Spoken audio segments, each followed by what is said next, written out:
We live, real TV, yo. Now, I can almost guarantee you, like I can almost guarantee you, this video needs no introduction. But I'm gonna give it one anyway, quickly. Amanda is nothing like Candace, and the biggest difference is their temperament. She's not built for this setting. She's the type of person that will implode and get frustrated when she's wrong, or even gets told that she's wrong.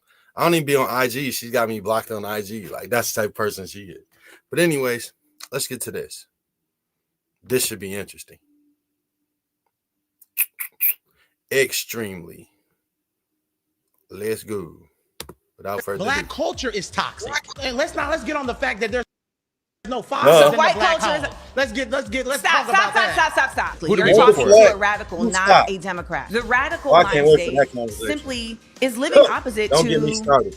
our colonizers, which is an imperialist, capitalist mind state, and radical blacks do not believe that that is any way for us to have liberation. Well, here's So what when you you- all keep no, doing. no, no, no, You just keep give me- interrupting me when I'm talking, and you don't want to hear the But point the that I'm point going to you're- make. the point that and you're yet you want raising- me to respect your point. And that's not how a debate works. If I show you respect, give me the respect back. Ooh, I knew I was going to be surrounded by ignorance, but damn, let's go. Greetings. Told you. I am Amanda Seals, I told you widely she's known different. as a different comedian, than an Candace. actress, a disruptor, an annoying person on the internet who always tells the truth.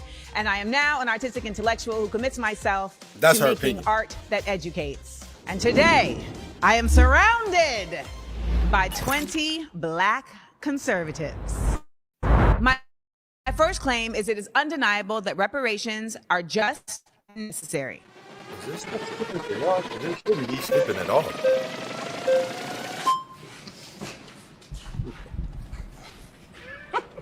All right, reparations, fair, necessary. My question would be, who's going to get it? Why would they get it? And how long are we going to sit here focusing on trying to get reparations? It's been how many years since slavery? 150 years, 1865? Whenever there's a real thing that this country wants to do, they do it.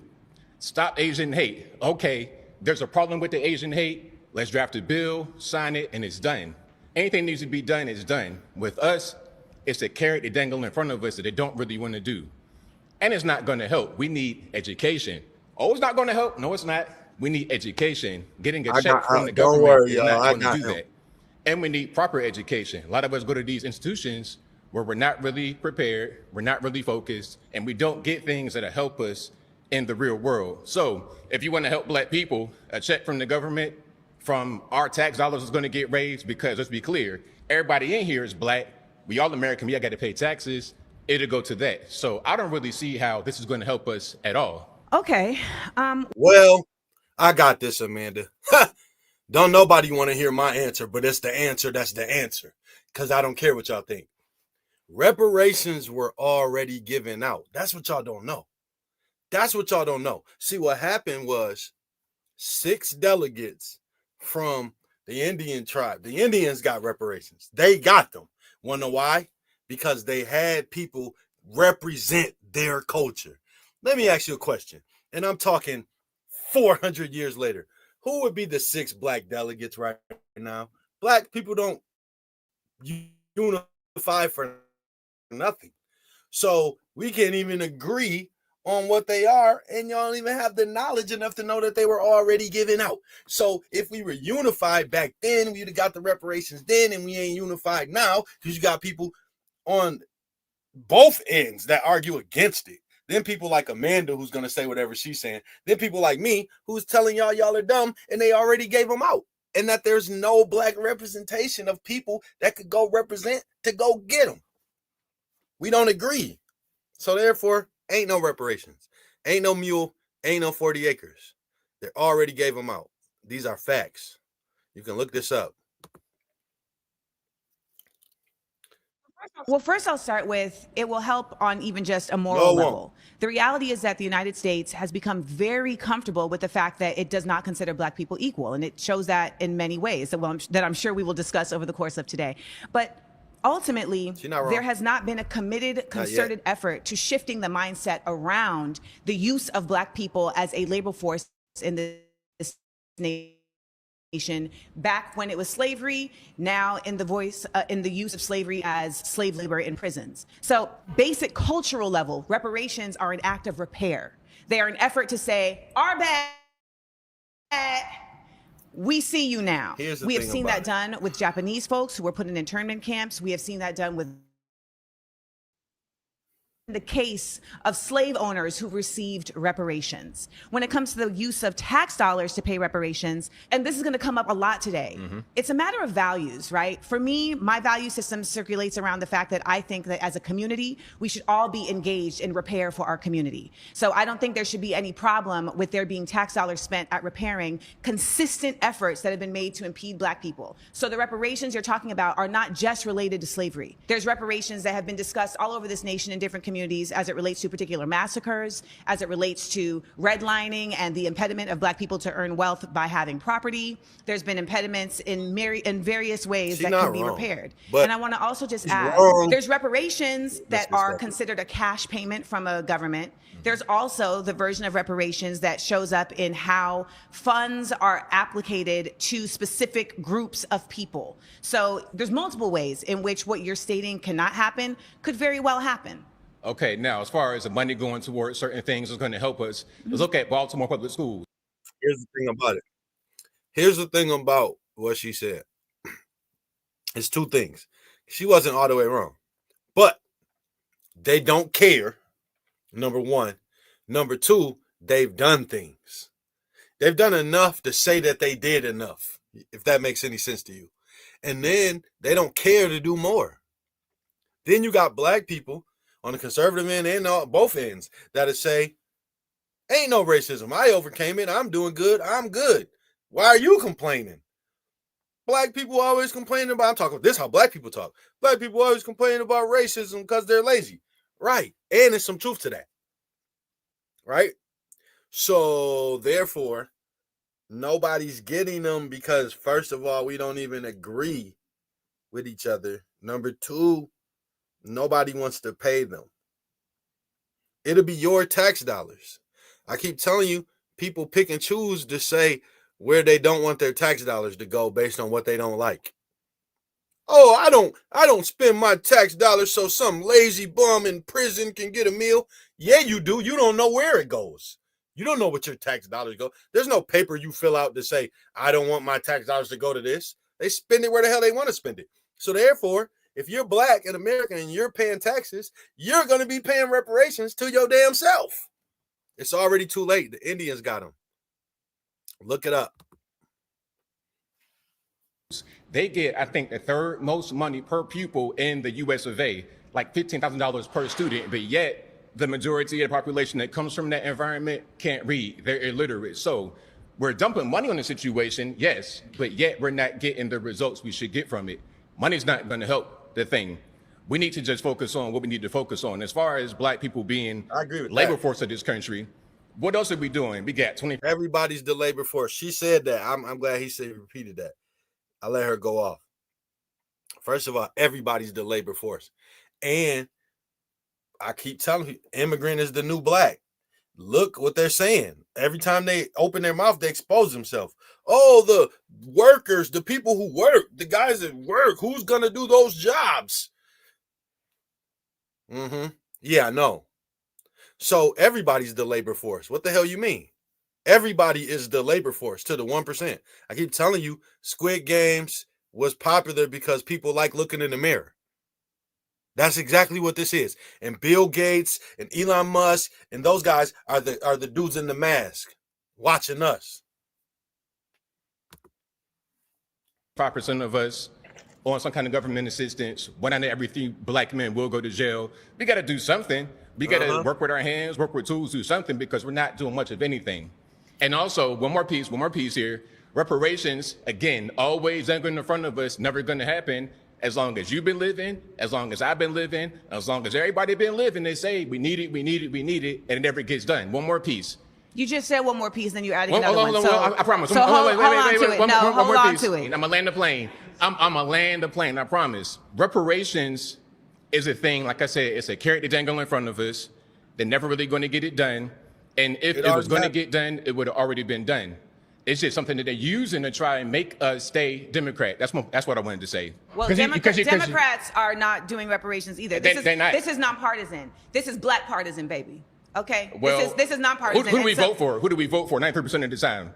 There's no incentive. To be quite honest, you're not talking to a Democrat. You're talking to a radical. Okay, but let's land this plane very quickly. Who do we vote for? Let's land this plane quickly. Who do You're we vote talking for? to a radical, not a Democrat. Okay, and you are your own person. Let me tell you something now. I don't know what they told you, but if they told you that cutting me off is how we're going to get clicks, stop it now. Oh, no. That's not how we're going to. That's not how we're going to enter. We having a debate. A debate does not require continuously cutting somebody off. Okay, no problem. This is a waste of words. I hate when people do this. Don't talk to me about cutting you off. Finish your point. Now, I do want to state this. You're stating things as it relates to how money is not fixing a problem without acknowledging the fact that the problem doesn't exist in a vacuum, and that there are so many other factors that are determining how that money is getting spent to impede it from actually fixing a problem. You can put all the money into Baltimore public schools you want, but if you are also putting all this money into policing, into communities that are not getting resources, then you are also creating your own conundrum. The other part of this is that when you're saying they, not necessarily, but I guess I understand what you're saying. You know, the they is a broad context. And the last part of this that I will say is that you keep saying they're dangling this in our face. They're dangling in our face. Slavery lasted for 400 years. It hasn't even been 400 years since slavery. So should we be only fighting for a quarter of the time to get repair? All right. I'm so sorry. You've been voted out by the majority. All right. Please return to your seat. Okay.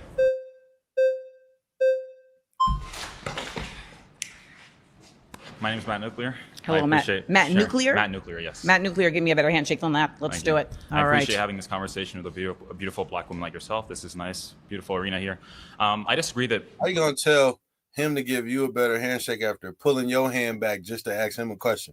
The reparations are necessary. I think the most important thing that's necessary right now for the black community would be the stopping of violence, especially black on black violence. I don't see how reparations is going to solve anything. You can give everyone here like a $50,000 I hate people that do that. You see what she just did? This is why the black community will never get anywhere, because when you mention black on black crime, people do stupid little gestures like that, like it don't exist. It should make you frustrated to hear and see all the stuff that happens to people, but you don't. You'll sit up here. Ooh, it just gets me frustrated. I hate people that are like her. Black people that'll sit up there and act like the idea of black on black crime is some type of propaganda when you can look and see drill music and all this other stuff. Baddies. Show me the white people doing this. They don't do it. They be on Real Housewives of Paloma or wherever, arguing about not getting invited to some party or something, and they don't fight. Look at all the other shows. It's fights. Stop talking to me like you don't understand what black on black crime is. Don't ever make that stupid little face when he says black on black crime. And that's the problem with black people, dog. It irritates me to no end, yo. I swear I hate it.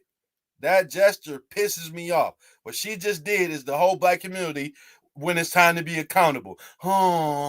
Yes! Black on black crime! For real, man. especially people that are in the streets who are committing violent crimes consistently. A $50,000 check, it's not going to fix anything.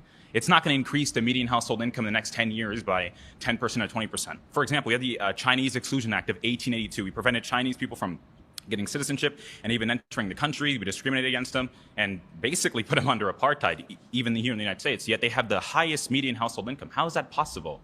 How come they don't complain and feel entitled consistently to beg for reparations and beg for this when they are killing each other 90% of the time, which is the rate that black people kill each other, according to the FBI? Oh, young Matt. Yet white people are the oppressors. I'm not sure where your education came from, but they lied to you. Stats don't lie, though. Statistics lie all the time.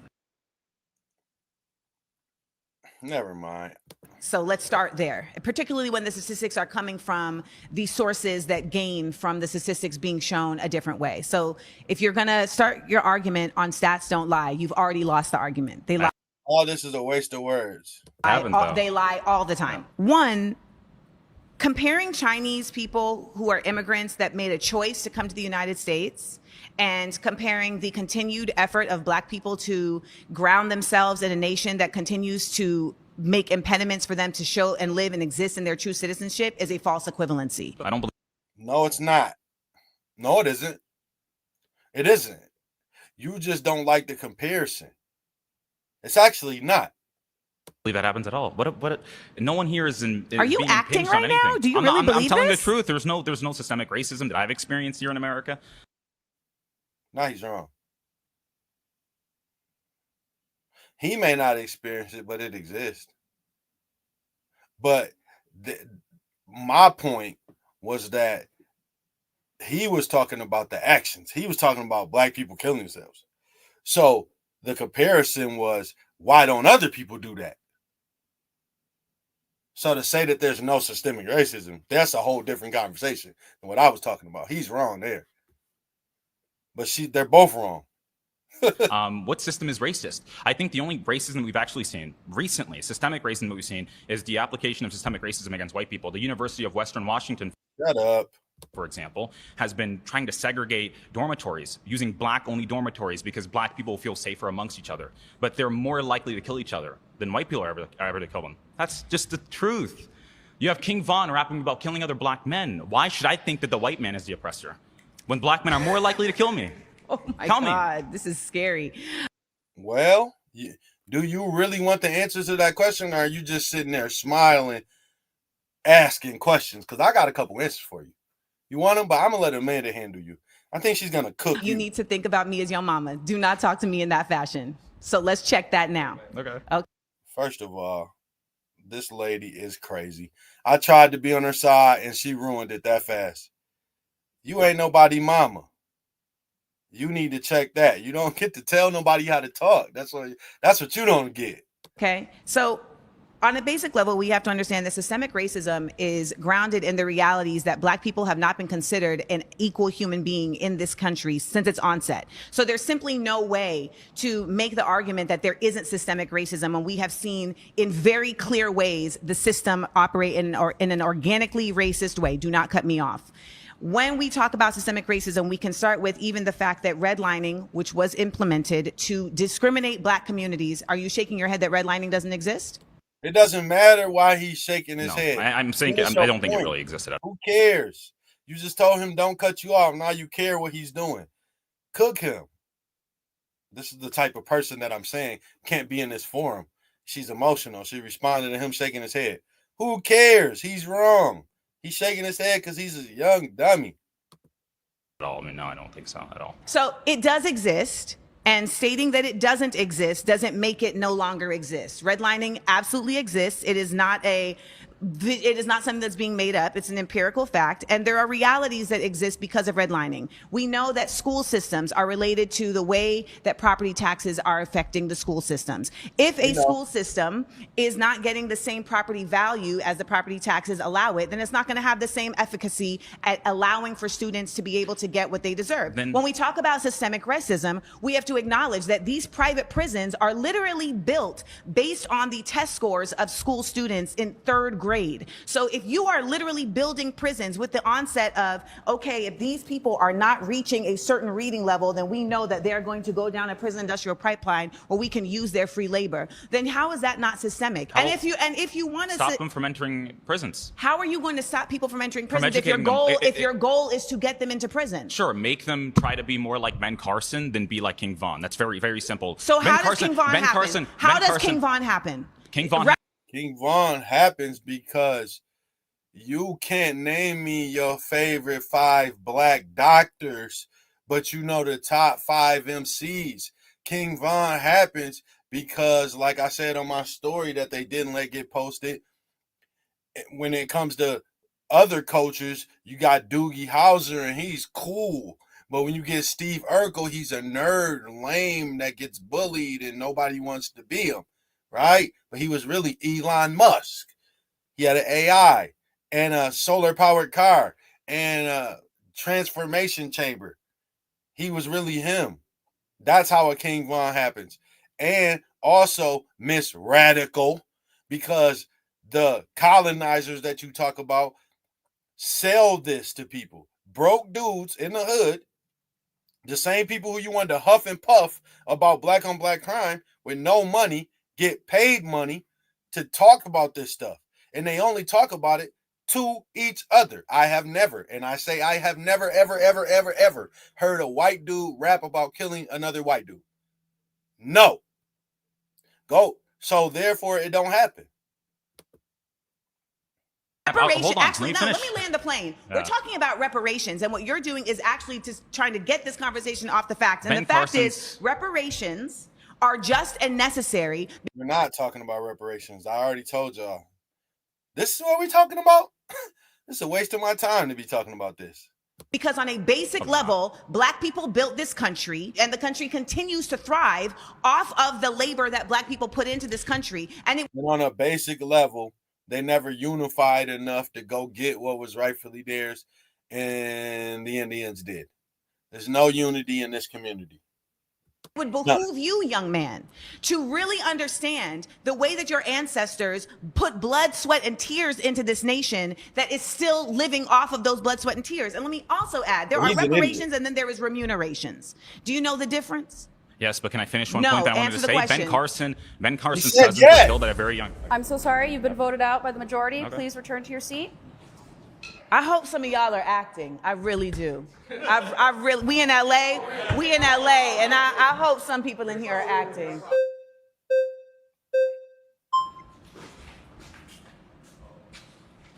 Oh, what's that on your chain? This is a coin from Israel. Lord have mercy. Yes, you gotta go. That's a choice that you are making for yourself. Yes. The thing with the whole reparations thing, and I don't know, we're probably close to the same age, so maybe you can't call me How old are mom.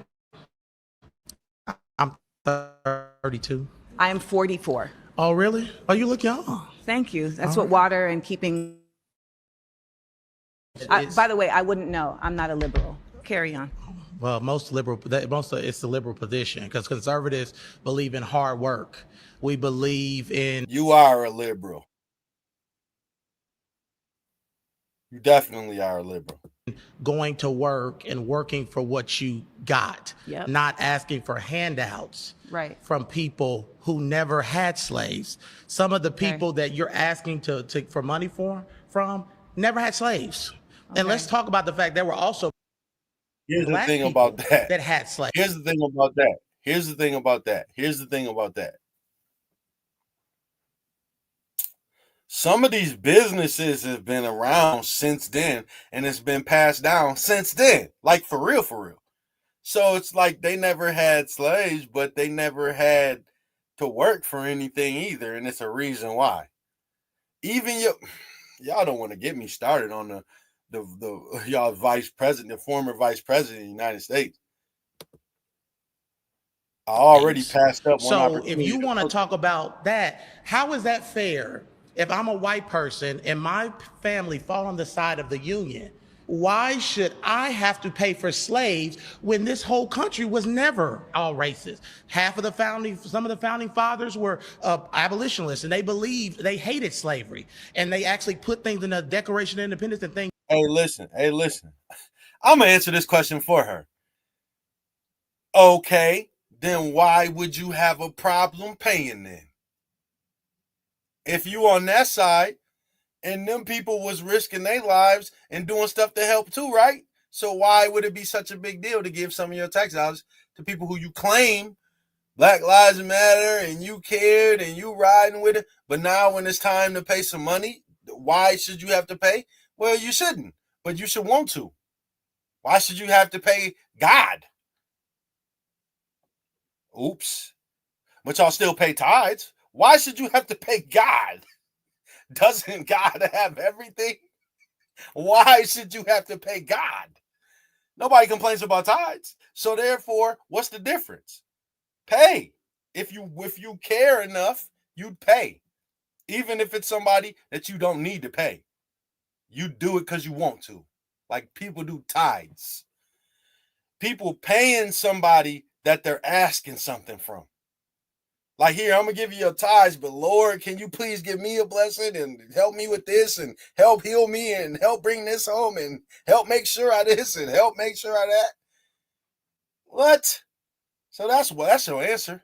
Just to be honest with you.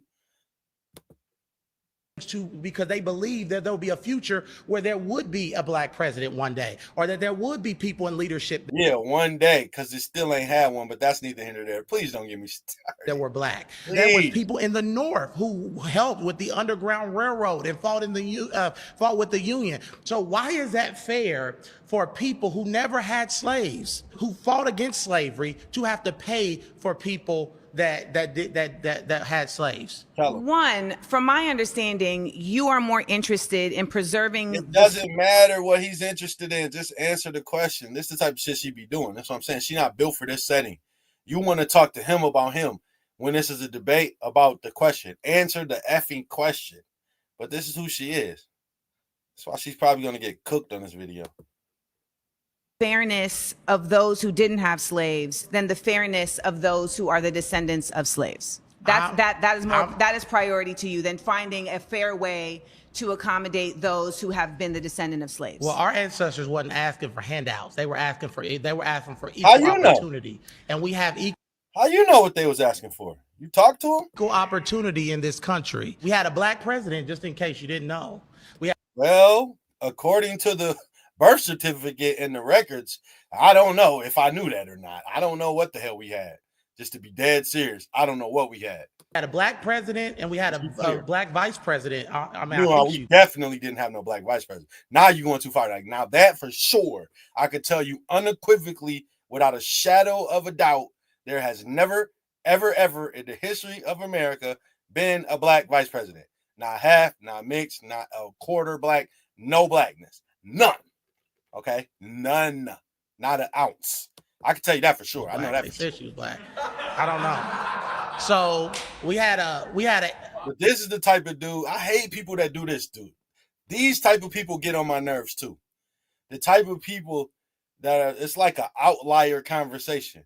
You're sitting here trying to convince me that racism doesn't exist because Barack Obama? Well, what about all the people that ain't Barack Obama? What about the fact, I just seen it. It's a county in Utah that has never had anything but white men as mayors. Never a black person, never a woman. It's Utah. I don't know the exact place, but it's a place. You can look it up. It's been white guys the whole time. So what are you talking about, dude? You're stupid. You're just saying some stuff. Like, you're just one of them people that just like, he's one of the people that I was talking about earlier that argue that racism doesn't exist over something stupid. When it does. A black president, and you know who voted for? You can overcome it, but it exists now. Don't act dumb. That black man? White people. Because you can't win a popular election in this country without white people. So Barack Obama is the product of white people. So let's. Hey, that's the best statement that he made. He don't even realize how much of a bar that actually was. Like that line had layers to it that he don't even understand. He's the product of white. Never mind. Let's get off this thing where, America is so racist. What's making America so racist is people that continue to talk about racism and continue to focus on racism instead of focusing on unity and bringing our country forward. That's cap. That's cap. That is cap. That's cap. That's cap, yo. That's cap. What's making America racist is people like you who will sit up and ignore the stuff that exists. Everything ain't racist like people try to act like, but it does exist. And the people who talking about it aren't the ones who are making it racist. It's the people who they are talking about who are making it racist. Do you have white underneath you? Are you really a white dude? You sound like it a little bit.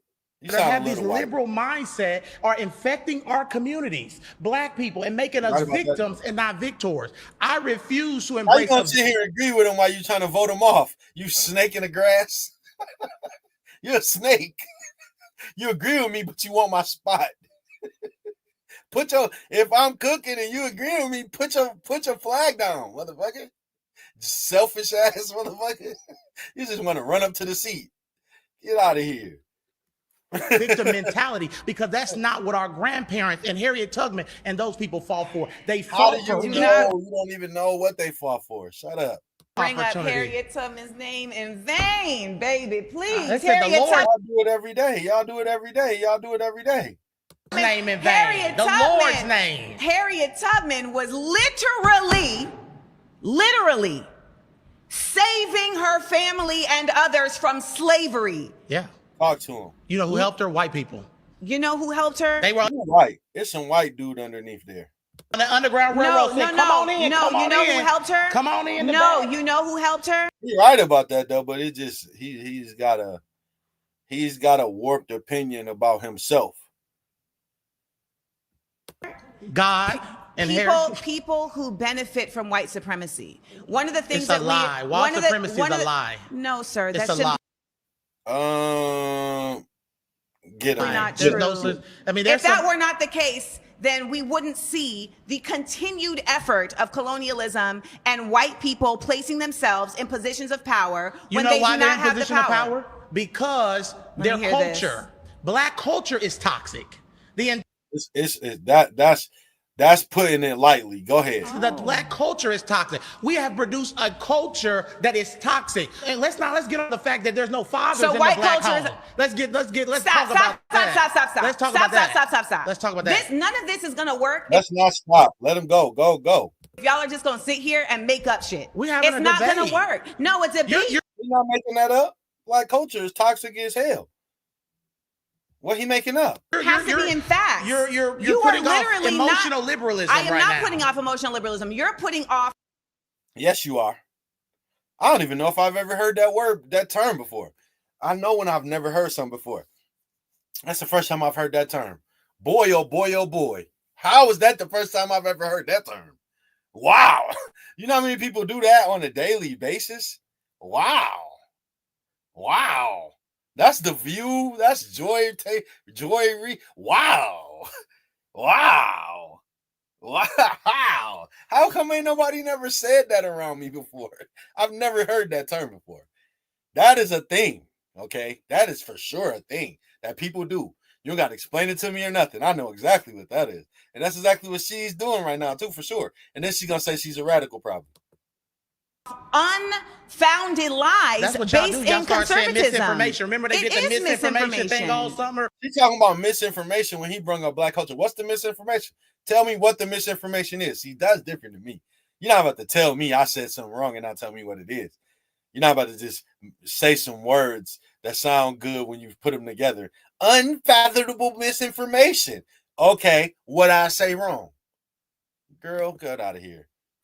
Where everything Look at conservatives this man. did, they said You're misinformation. carrying a chain around your neck of an apartheid nation that actively wants to harm black people and non-Jewish people. But let me bring it back. Let me bring it back. Selling black people Let me in bring Africa it. That was not happening in the context that you're saying. And they were selling Let's their bring own it people. back. Notice that she didn't have one response yet to what he said about black culture being toxic. You can't defend it, but she ain't even tried. Black people still sell their own people today too. By I don't the know way, if I'm gonna last. We're selling our own people today I don't know too. if I'm gonna You last. probably won't last with me. I won't because Right, cooker. your ignorance is so See, overwhelming. y'all, that's liberals. Y'all start name calling when y'all getting it's defeated not in an name argument. calling. You won't have an argument. No, here's the thing about it. He's wrong. He's like on the fence, where like he's like part ruckus and part correct. You know what I mean? So like his whiteness is annoying, right? But when he just said about black cultures, right? And she won't respond to it because she can't. Because you keep cutting me off. Well, that's fine if they don't let me come You back won't over. even. I made my point. You didn't make your I made point. my point. No, he kind of made his point. It just was. It was about 55% silly. You haven't And made I'm your okay point. with being And let me voted just out. tell you about your point. You started off saying we believe in hard work. Yeah. And we believe in being compensated. Reparations is not though. Reparations is not hard work. It's stealing. It's Robin Hood. You said you believe in hard work. Yes. And you believe in being I compensated for hard disagree with work. that statement, Were but slaves we already got it. compensated for their work? They weren't compensated for their work. But why should That- It's like, whoa. I don't think she wants the answer to that question. She don't want the answer to that question. If somebody told her, yeah, she'd get mad. But then the next question would be, well, how do you think some of them paid for their freedom? Huh? So she don't really want to ask that question. It just sounds like something that is a setup to be like, no, they weren't. But I don't think you really want to go down that road. He's not smart enough to tell you that, but, I'd have took it there on you. It got uncomfortable in that moment. You said that to me. I'd have took it there. But in love, though, not as like he's doing. Not to defend them, but just to educate you, it was in a certain tone. Because, yeah, they were. People who are sitting at home playing video games, smoking marijuana. Are you sitting at home playing a video game? Why are you trying to personalize it when we talking about the whole culture? Home playing a video game? People that they're wanting Am reparations I sitting at home playing a video game? No. There's 2 people out of billions. Now let's talk about all the people playing video games. No. The people and that want reparations I don't know who these people are that you're talking. Well, that's why you need to be more educated before you start speaking for them. If you don't even know who they are. About, because the majority of the black community is not sitting at home playing video games. The majority of the black Where are community you getting is doing that a lot statistic? of things. Where are you getting that statistic? Right, pause. You've been voted out by the majority. Please return to your seat. I knew I was going to be surrounded by ignorance, but damn, let's go. That's the difference between her and Candace. She don't got a sweet spirit. She got a smart mouth.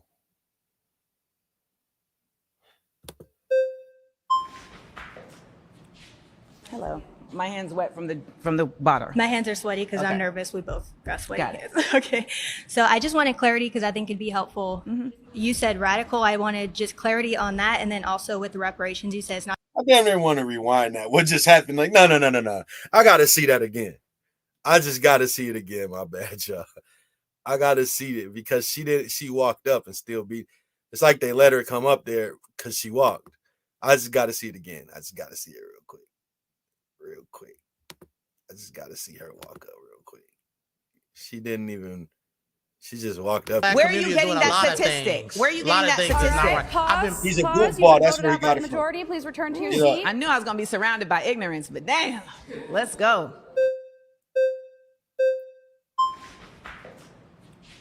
Hello. My hand's wet from the water. My hands are sweaty because I'm Okay. nervous. We both got sweaty Got it. hands. Okay. So I just wanted clarity because I think it'd be helpful. Mm-hmm. You said radical. I wanted just clarity on that. And then also with the reparations, you said it's not just money, it's other things. I just want to know, like, what do you see as like the grand picture of what would help? The grand picture of what would help. Of what? reparations, like what does that look like to you? Oh, Nothing. great. Reparations, what reparations looks like to me is a combination of reparations and remunerations. And reparations are about repair for damages that have been caused based on harm. Remunerations is a monetary response to work that has not been paid for. So if you come and paint my house and I don't pay you, you can take me to court and get remunerations for the work that you have done. So we're actually owed both in this nation as Black people. And there are incredibly just clear-cut records that show the buying and selling and purchasing of slaves, the work that was done, also the intellectual property that was stolen from slaves, right? Because there was so much inventing that was happening. And there is also quite a bit of other reparations that are being discussed as it relates to property being stolen, as it relates to, again, redlining and the inability for Black people to get loans, et cetera. And these impediments being solely based on their race. As far as like discrimination. Yes, like they're being solely based on their race, that not being about anything other than you're Black, so you can't, right? And so when it's very clear cut like that, there are very distinctive responses to that can be done through a cash payment, as well as through measures that are being done to create funds for creating resources.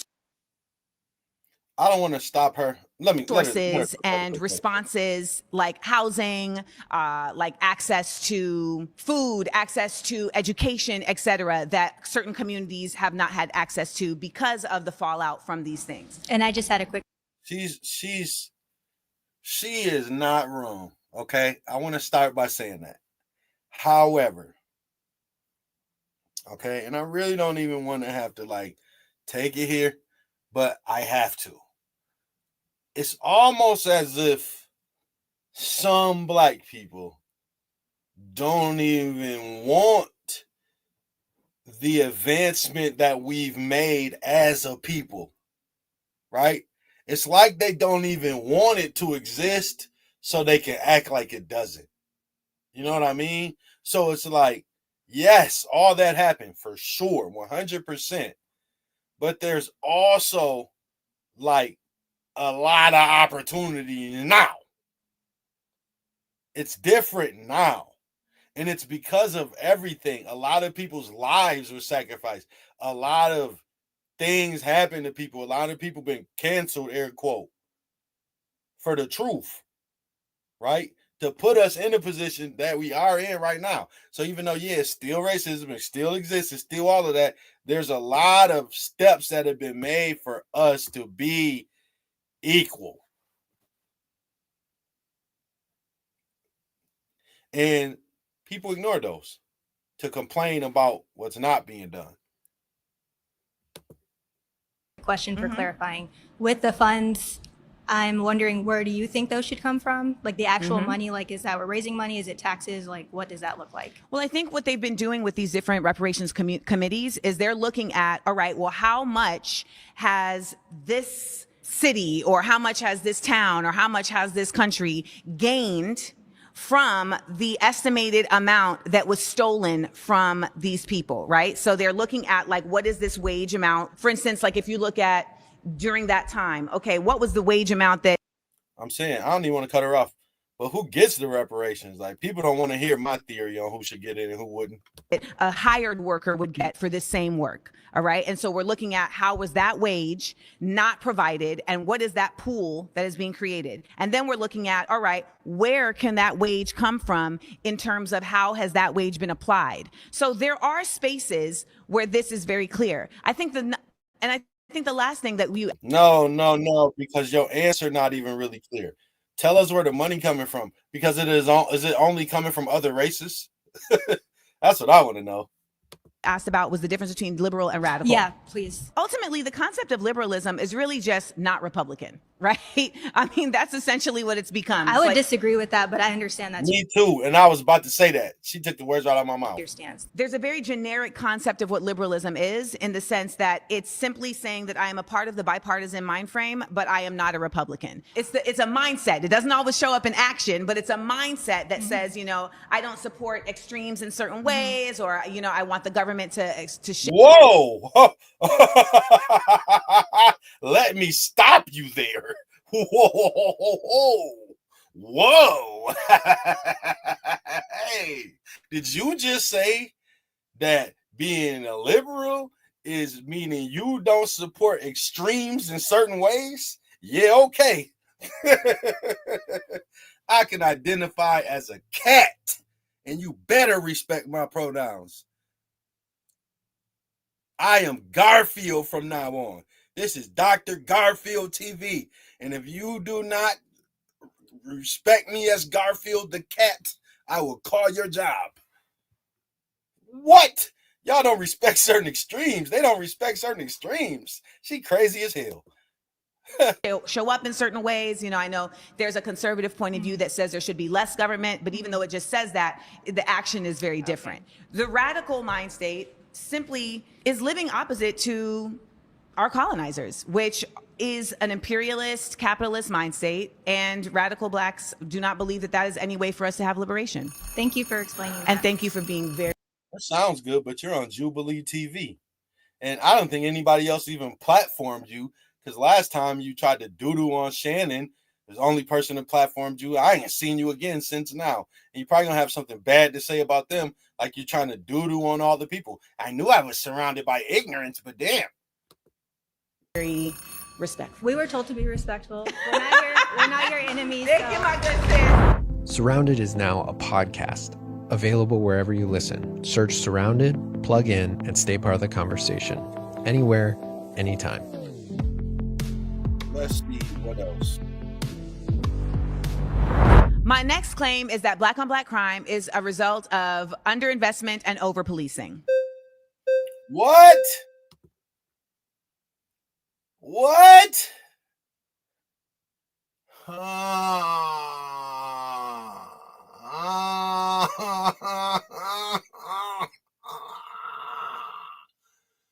So she just said that black on black crime is the result of underinvestment and over policing.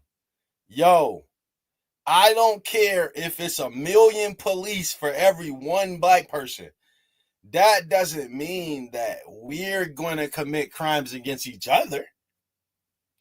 What's the police got to do with us? Now, if we're saying that they didn't do the stuff, then that's a whole different thing than black on black crime. Black on black crime is actually something that happened.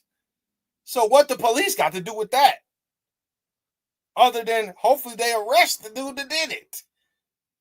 What are we talking about? Y'all, what? I can't believe that. So you say that black on black crime is due to underfunding and over policing, essentially. Yes. I actually don't. Oh, I know who this is. This is Dr. I got him on my TikTok. Dr. Austin. He's a doctor. Necessarily disagree with one of those. Okay. I think that, however, the government, who do you think should be responsible for the funding piece of the black community? Should that be something that the government should step into, or should that be something that we as black people need to handle ourselves? Dr. Jordan Peterson and even Thomas Sowell and several others have stated one thing, that poverty and crime, there's a positive correlation. There's also a positive correlation. Yeah, like I said before, I've never seen one of these work fights at a Fortune 500 company. It's always McDonald's, Burger King, Family Dollar, the minimum wage places. The black community of absentee fatherism being one of the root causes leading into criminality. Black males that grew up without a father are 10 times more likely to engage in criminal activity. And so I think one of the... Can I put a pin right there and ask you a question? Ask me whatever you like. No. What is the root cause of there being less fathers present? Bad decision making. Listen here. Do you want to know the truth? Listen here. Because I believe that at least it's top 5. It's creeping its way into 3rd, but it's probably 4th. So I'm going to say the 4th worst thing that has happened to the black community is casual sex.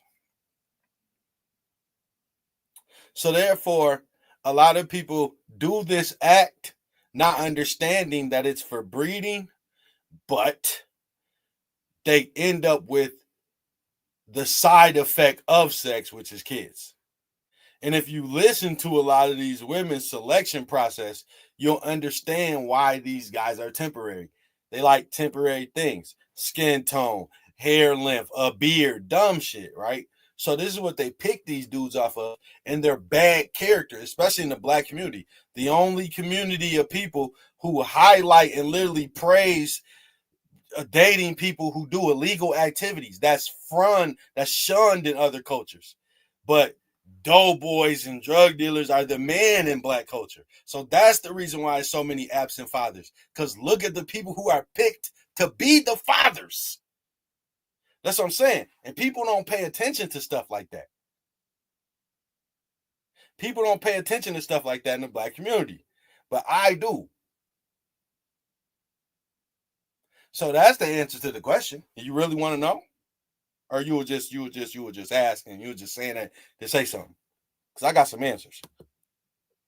On the part of the fathers. We live in a patriarchal system, like it or not. Men have dominated the socioeconomic, economic, and political power of this country and the world since our existence. So our bad decision-making, especially when we focus on the black community, is the root cause of fatherlessness. What type of decisions? Not marrying the women we decide to lay down and have children with. Not being careful with the seeds selling drugs that we plant in women. No woman can get pregnant without a man planting his seed inside of her. So therefore... So it's marriage. Well, that's a... Sort of. Not fully.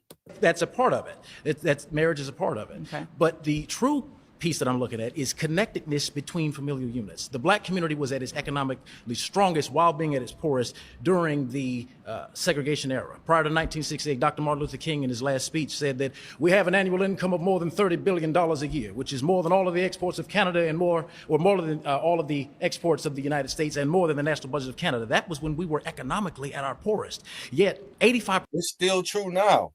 It's even more true now.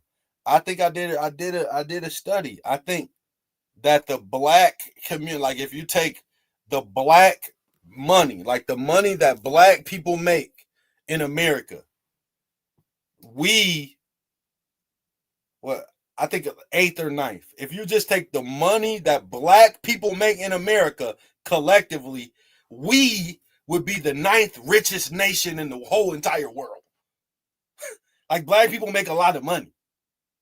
A lot of it. You know what I'm saying? Percent of our black children were growing up with a father in the home. There was less black on black crime. There was less disenfranchisement. Why was there less black on black crime? Because we needed. Okay, you don't want to hear my theory. You don't want to hear it. When people talk about, I swear on everything, that speech where women took that women are the most unprotected, people would actually hate that speech if they listen to the whole thing. In that speech, first of all, directly after that, he said Muslim men protect their women. He was telling women to get married, literally. He was telling them they were unprotected because they didn't have a man. That's literally what he was saying, but they cut that part off. That's neither here nor there.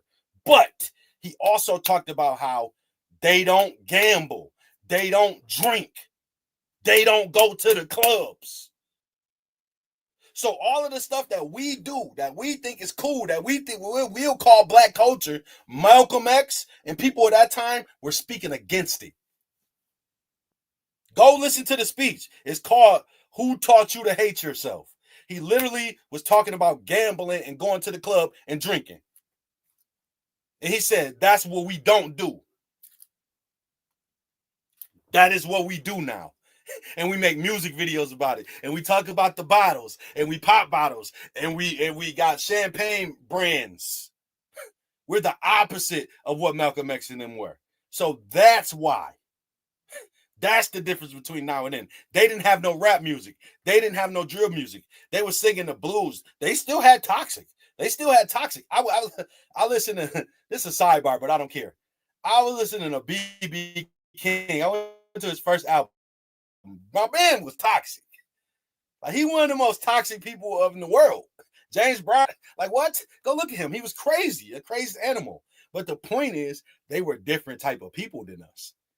That's why there was no as much black on black crime, because they were different type of people. They were raised different than us.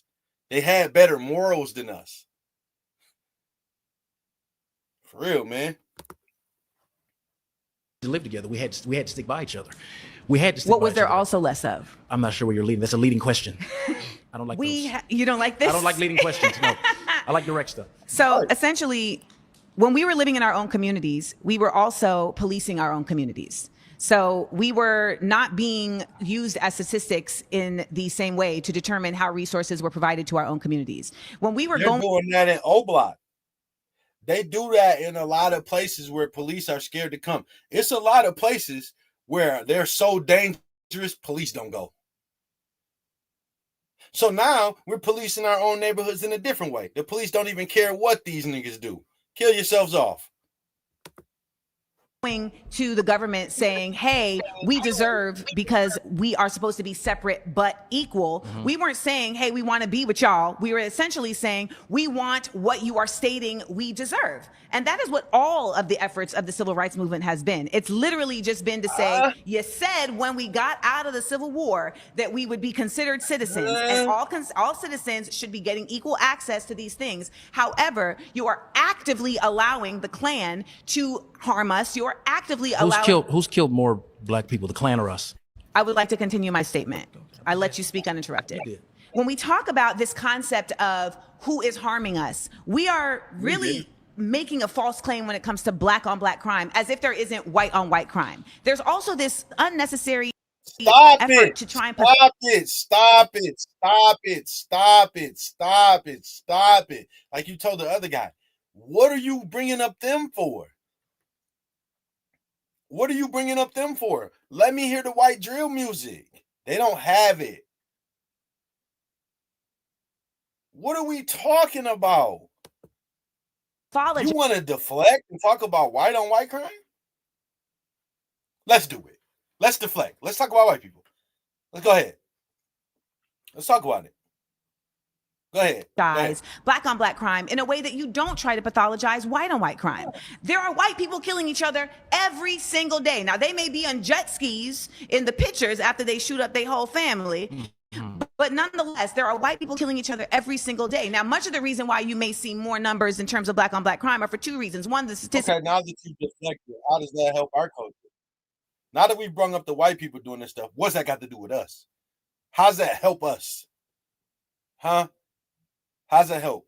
It's be lying all the time. We have seen What this. numbers? Okay, when you we say have that, seen no, this no, in a real way. but I have a So in question. New Jersey. When you say So when in you New say Jersey, that, what numbers can be trusted? Because with the previous speaker, you I'm said about to statistics all tell the you time. right now. Okay, so your sources can you be can't trusted. such number. No, I'm literally about to give you an example of numbers not being able to be trusted. Okay, talk to me. That's what I was doing.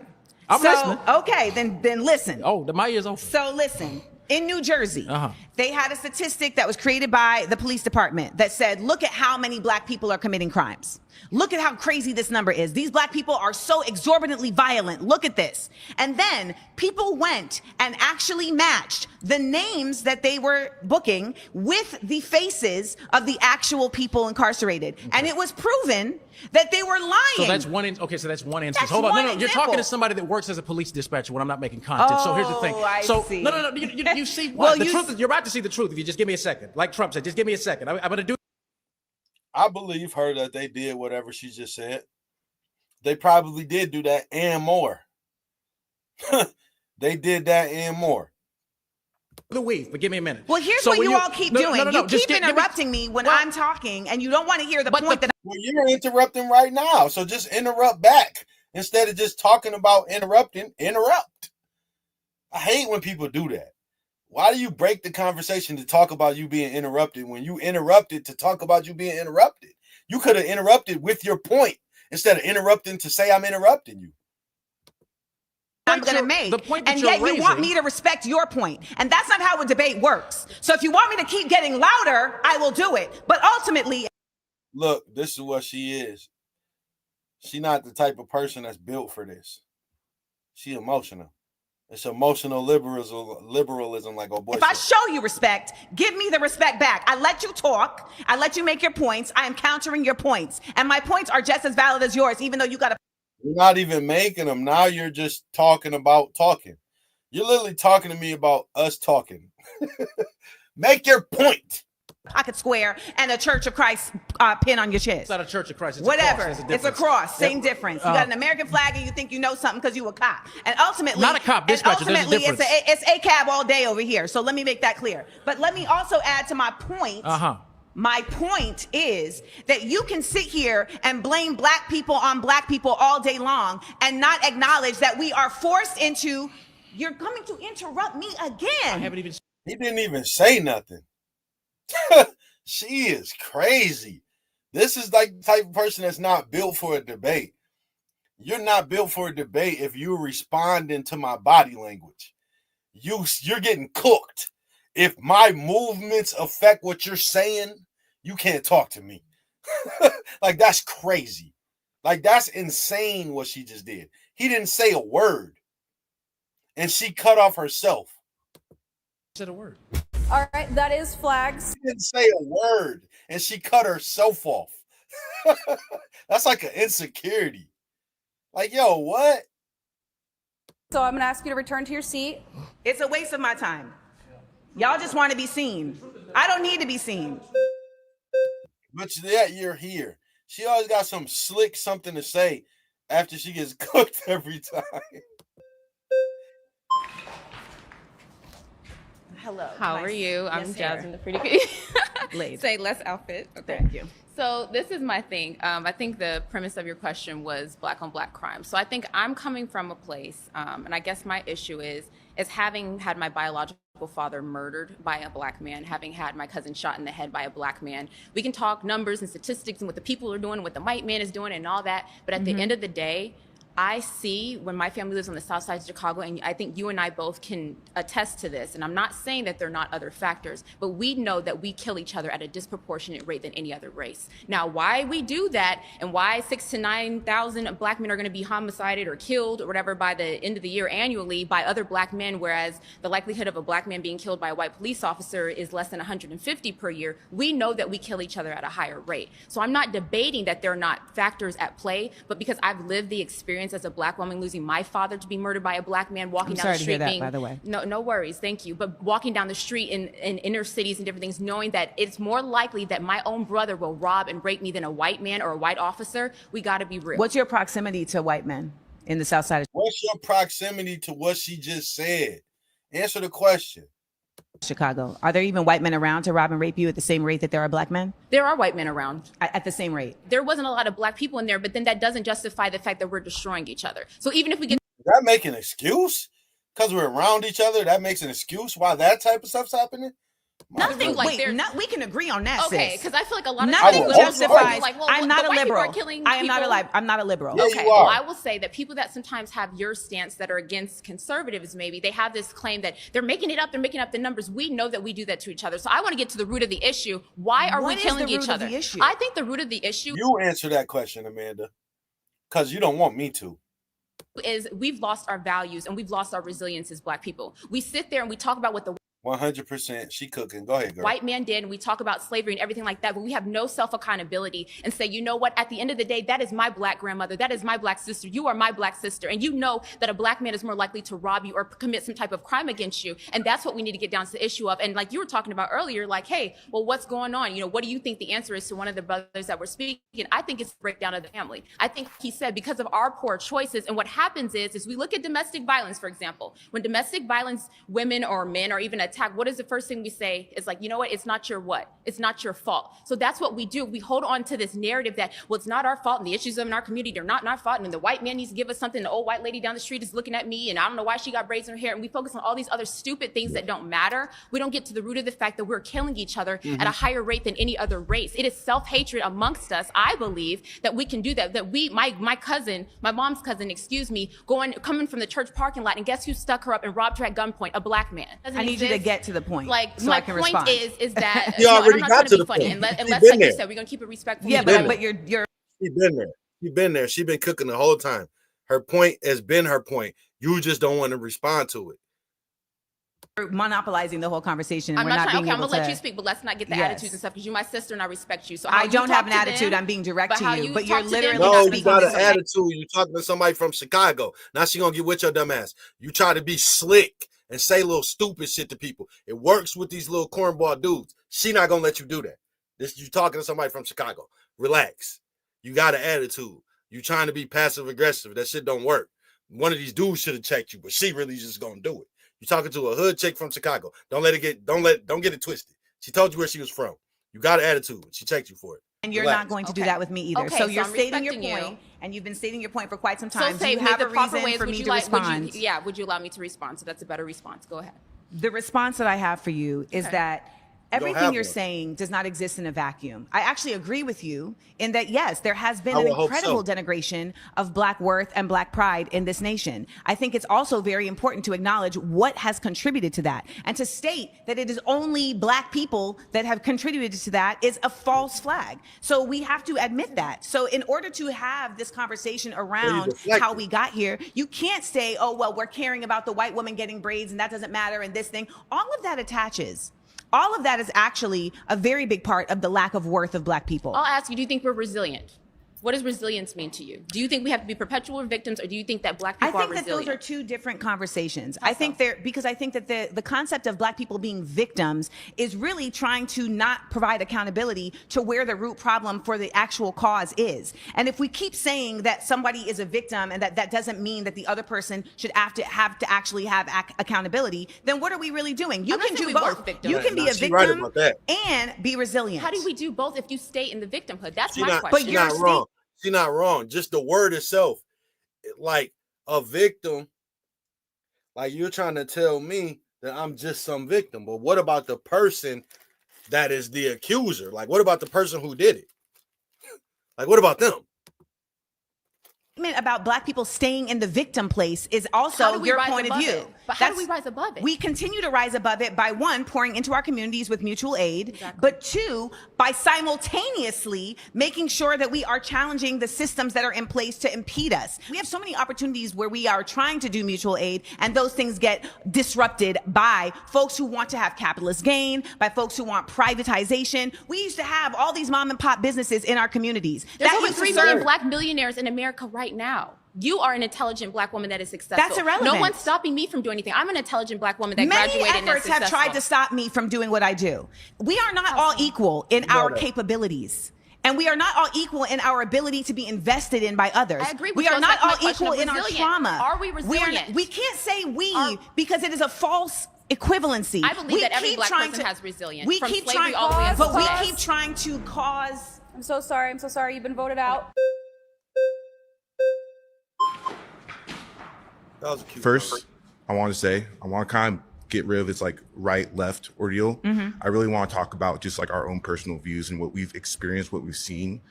And when it comes to your claim about Black on Black crime, I really do believe, and I think a lot of people here do believe, especially based off of personal experiences and everything, that it is just lack of accountability. In the Black community, we need to start taking responsibility for our actions and stop pointing our fingers at other people and the white man. Because to be honest, Why can't both happen at the same time? Because Both are causes. Because you gotta clean your own house before you. If both happen at the same time, one isn't happening. No, one needs to happen. If we're talking about both, that means you get to deflect from what we're talking about. You want to talk about other people that you can't control to deflect. It's called black on you. The conversation is about Black on Black crime, and you're saying, what about white? Well, they're not even at this barbecue. What I'm telling you is that at this barbecue that you talk about, there'll be a fight, right? And it's not because of white people. The only ones that's coming is the ones that y'all invited because they got some raps or a movie that you like, right? So that's what I'm trying to tell you. It doesn't have anything to do with anybody else. Go Why? complain because if If we're you're gonna sit dirtying here, my house, if you keep it's pouring not, shit into my house and I'm cleaning it, why can't I do both? Why can't I clean my house and bar the windows from you shitting on my house? Because it begins with responsibility within What us. I'm If we're like, telling you okay, is- oh, the white person's doing. People aren't cleaning. They're dirtying. They're bringing their own shit. Listen to me, the white person's not. We're not But they going to ever are. come to the core of the But issue. they are. We need to take and responsibility. it's not even just the white person, because now we have seen very many races, people of very many backgrounds that are actively participating in the effort to keep a working class down. Like that is absolutely a fact. It's not just white people. So I don't attend to that. But I will say the reality of there being systems in place is real. Over-policing is a real thing. You know what's also been really real is the effort of violence interruption in certain communities, right? So we've seen this in Detroit. We've seen this in New York. We've seen this in Baltimore, where there are communities that have said, what we're going to do is we're going to be like a neighborhood watch for our community, so that before the popo even come, before 12 even rolls up in here, we're going to actually put ourselves in between the conflict and calm it down. And that has been incredibly effective. But you know what? It's not funded. Right. I never heard It's of not it. funded. And you would think they just that like city councils and right. mayors and They governors just put up some numbers about how many people died in Washington, D.C. Is she crazy? Would say, shit, you know what? This is going to save us so much money, because why? Taxpayers keep having to pay for the fault of these police officers. And even though we say, well, only certain people, only a certain number of people have died, that doesn't dispel the fact that a large amount, more Black people are imprisoned than any other group in this nation. And that is not by accident. Again, I started with accountability, and it just seemed like But I disagree with you. I mean, I don't disagree with you. Because here's the thing. Yeah, you do. Look at our Yeah, media. you do. Look at Yeah, you rap. do. Look at what we're glorifying. right. We're glorifying violence. Who's we? Wait, who's we? Who's we? Who's Black Black culture, Black people, Black Americans. That's who we is. People who listen to rap. People who's arguing about the battle. People who listen to rap. That's who. We, Black people in America. We. You heard what he just said. He said we're glorifying rap music. We who listen to rap. You dated Common. You dated rappers. You. We, motherfucker. Don't act stupid. Common ain't no drill rapper or nothing, but you know what I'm saying. You, we. Who controls the Black distribution? community. Who controls the distribution of these sources of media? And who takes it in? And who takes it in? Listen, if you're okay, so let me put it in this context. If I have a company, right, and you guys are my employees, and I determine what you get to eat every day, That's also going to determine how you exist in this company, right? Like if you come to work and I say the only thing you can eat is processed foods and fried foods and you're not going to get to have the best vegetables, etc. What's that going to affect? Your health, that's going to affect your ability to operate, etc. This is how the United States operates. There's a lot of us that don't want to admit that as much as accountable as we want to be, all of our brains also don't operate the same way. Some of us are much more apt. All right, let me stop her real quick. I'm going to let her cook. I'm going to let you finish. But Beyonce had one of the greatest albums of all times. Okay? And the reason why I said that right then is because what she's saying right now, like literally what she's saying right now, when Ye said it, he got canceled. He got called names. He got his accounts frozen. All these different things happened. But Ye said all of this. This is what he was saying. Go ahead. Cook your food, Amanda. Go off. To be indoctrinated than others. That's a fact. There is a 1% of people that knows this. There's a whole show called Mad Men that's about advertising, etc. And if we don't acknowledge multiple things at the same time, then we simply cannot stop it. We can be as accountable as we want to be. And I hope, I hope that if you're right, because I hope you're right. I wish that it was a situation where if black people could just be accountable, then nothing else would matter. But unfortunately, that hasn't been the case because we have seen when we have Black Wall Street in Tulsa and we have Black Wall Street in Durham, that when we actually do hold our own and build our own communities, they will still come and run it down. Boss, you've been voted out. Here's the problem with what she's saying, and it really irritates me. Okay, let's speak elitist, right? Let's speak in elitist terms. I don't want anybody to prosper but me. Me and my people around me. I'm an elitist. Is there any Chinese NFL owners? Any black ones? Oh no, just white? Oh, okay, cool. So here's my thing. The elitist is keeping everybody down. But the difference is they keeping everybody down, but the other cultures aren't helping by destroying themselves too. So when you're not destroying yourself, it's easier to build yourself up because you ain't destroying yourself. So even though it's somebody elitist trying to keep you down, it's harder for them. But we make it easy. And then they can make money off us making it easy to keep ourselves down and keep them up. It's like a win-win for them. They can make money of helping destroy our culture. And that in turn builds their culture up. It's a win-win. Straight win-win for them. I never thought about that till right now. That's crazy. That's a win-win. Please return to your seat.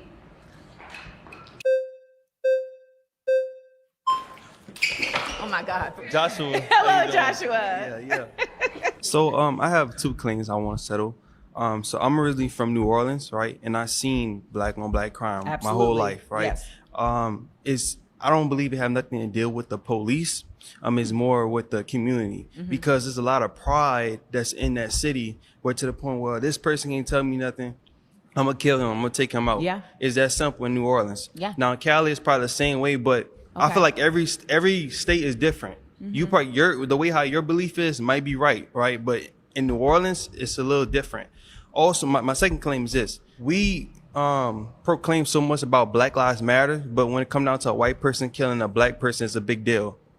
It just don't make no sense to me. Do you know what the statement Black Lives Matter is actually stating? Yeah, well, yes, it's stating that Patrice Cullors stole $90 million from the black community and ain't nobody said or did nothing about it. Black money matters. Yeah, we know what the statement means. Yes, we know. We know what they did with the money. And when Candace Owens told y'all it was a scam, y'all called her a sellout and a coon and all these different names. And all she was 100% correct that it was a scam. Yeah, we know what it means. You know, you started off from George Floyd. Started off from Mike Brown. Mike Brown, okay. So started off from them stealing money. Black Lives Matter is really simply just stating that when black people are murdered by the police, that our lives should matter. But what about when it's everybody else? That's what his point is. You only want to hijack and care about Black lives when it's the police.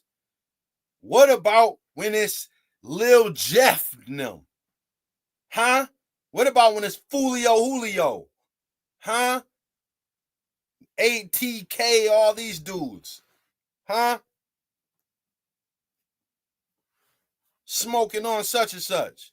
What about when it's that? We got to wait around till the police do something and start saying Black Lives Matter. Why don't Black Lives Matter on O Block?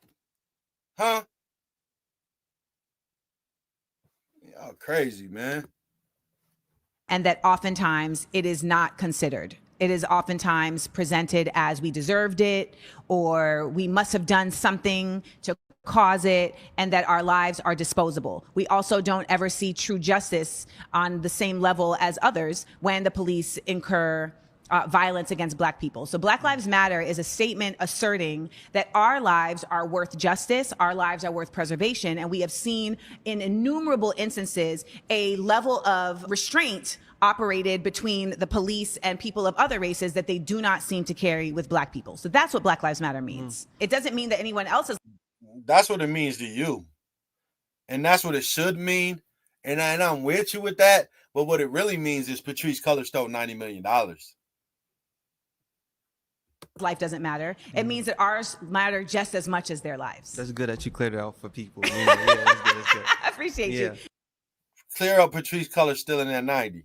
Now, as it comes to New Orleans, tell me this. Well, first of all, it was, I think it's the senator of Louisiana who literally made a campaign ad, Kennedy it was, that said, do you want Louisiana to be run by crackheads? Like he said that, like straight they up. have a bunch of them there. Yeah. They So do. here's my question about New Orleans. Would you say that New Orleans gets, that particular areas of New Orleans, for instance, like the Ninth Ward? The Ninth Ward is crazy, but I'm just saying they crazy. Would you say that funding and attention is dispersed equally across New Orleans in terms of resources? Because I know that from living through. What does that have to do with people hurting each other? This is irritating. Through Katrina, that is absolutely not the case. No, yeah, I agree with you in that case. Everybody's not equal when come down to resources. For sure, I agree with you.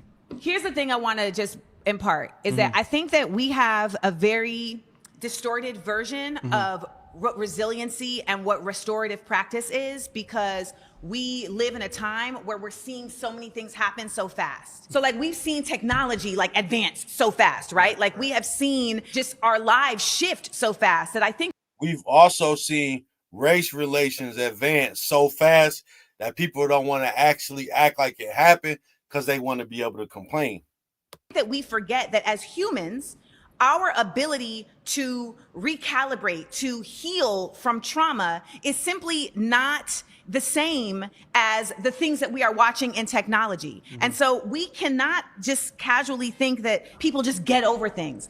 Katrina, people in New Orleans are still reeling from Katrina. Yeah, they are. That's true. That's true. That is true. So when we talk about the amount of crime and violence that is still living and happening explicitly in Katrina, we have to also talk about the amount of trauma, the amount of drug use, the amount of policing, the amount of all of these things that physically harm people across the world, not just in the United States. If we also talk about that, then we're still talking about the crime, right?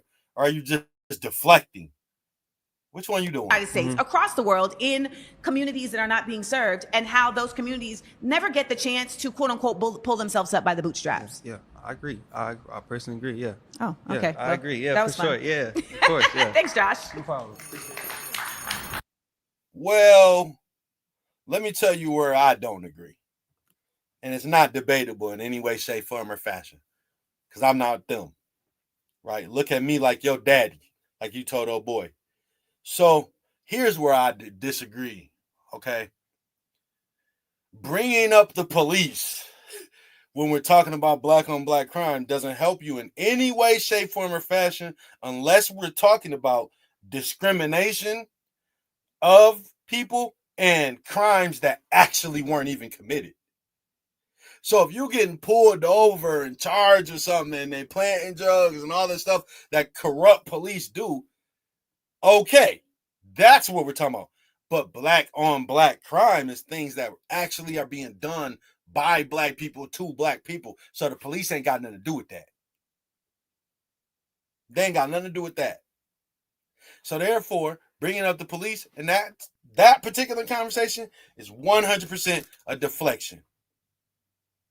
So over policing is a thing when it comes to discrimination, people getting pulled over, people, people getting harassed, stop and frisk, all that different stuff. But that's people who ain't do nothing.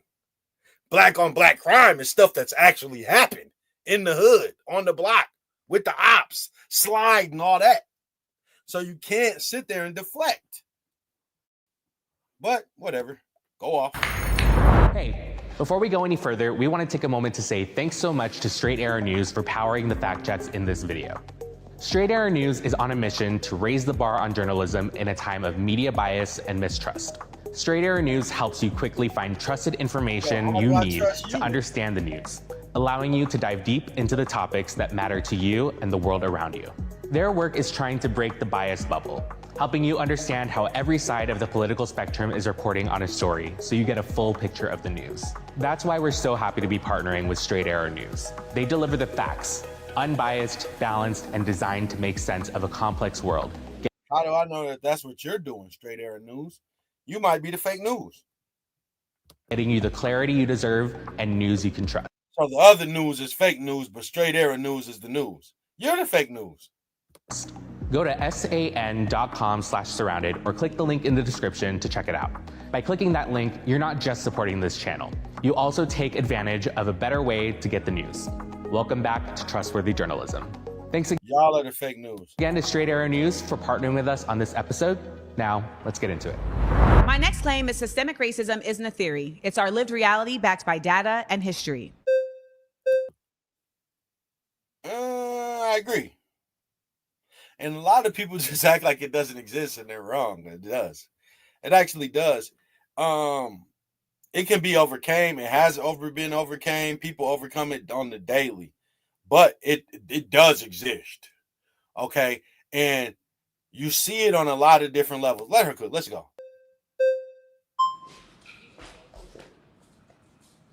Hello? Hello, John. John Samuel. Hello, John Samuel. First name, first name. All right. Blame my parents. Hi, parents. I want to listen to you first. Why do you feel that? Why do you feel that way? Oh, John went to debate training before he came here. Okay.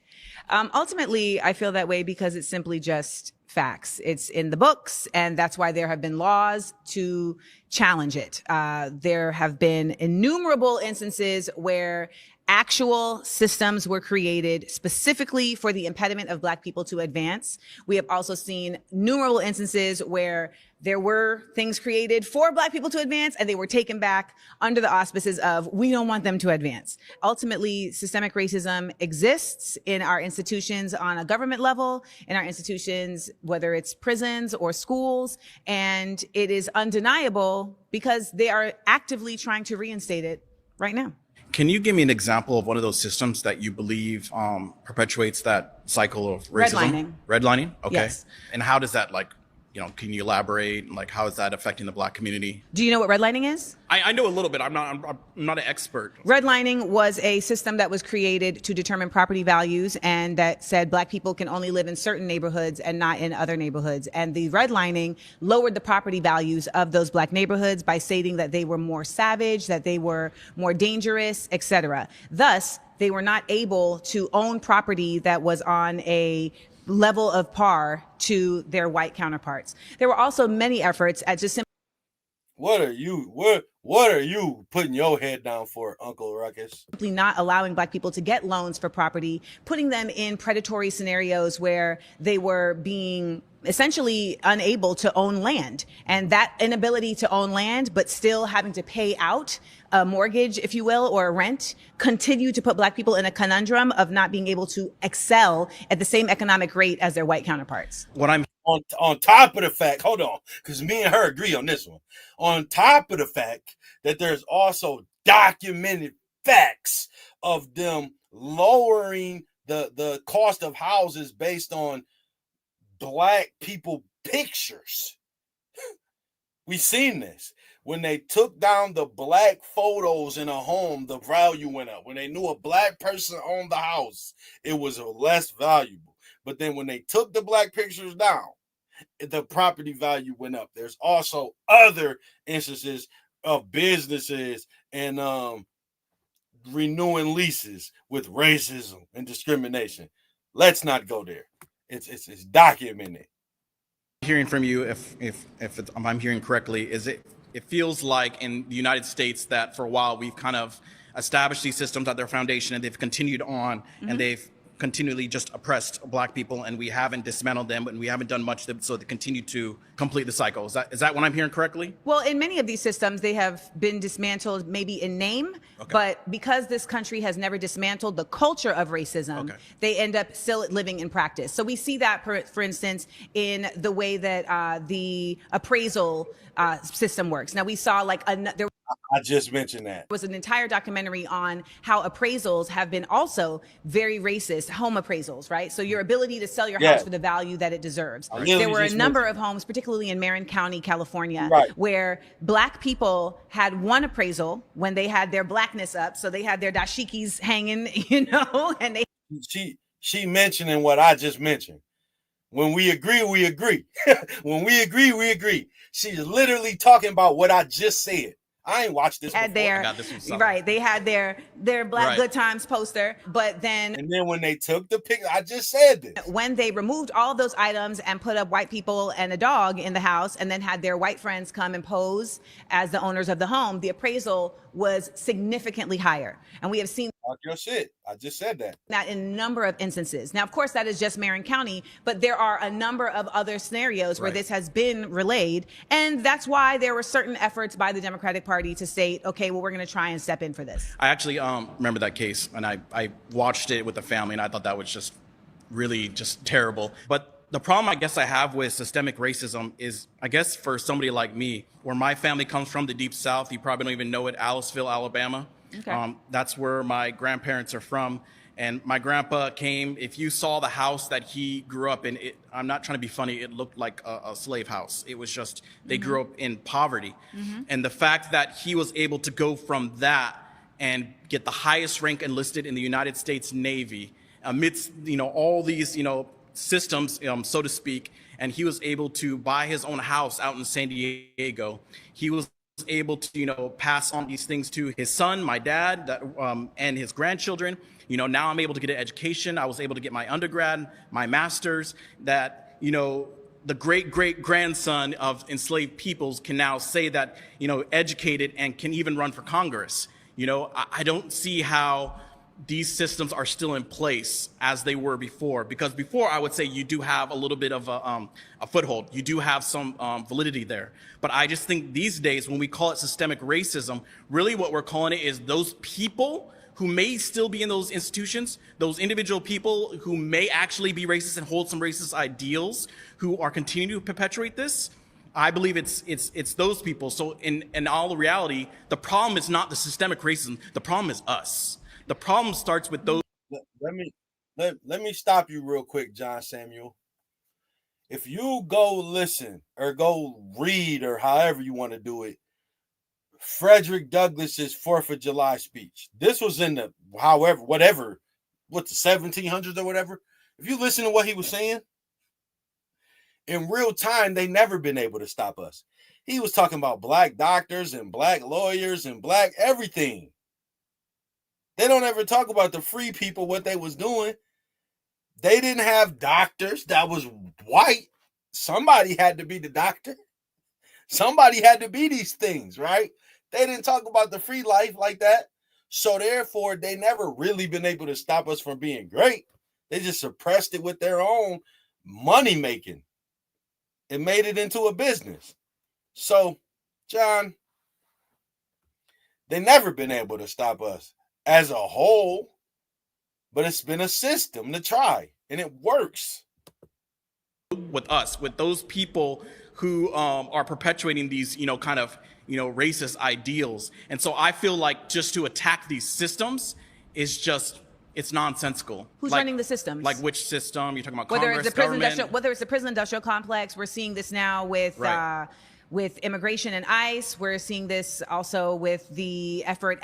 You don't want to go there. You do not want to go there with me. At not making schools available for equal level of schooling available with the voucher systems that are now allowing tax dollars to allow people to go to segregated schools. Right. Who is controlling those systems? So for instance, in Tennessee, right? Yeah. So in Tennessee, you have a Senate and a House of Representatives that is largely controlled by white Republicans and that have actively said, we are not going to consider what the people want in our constituencies.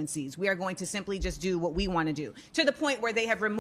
That's her opinion. So it's only in those states that have largely white legislators or largely white people are controlling these systems. I'm not trying to put All right, words in your guys, mouth. I'm so sorry. You have been voted out. Please return to your seat. Thank you.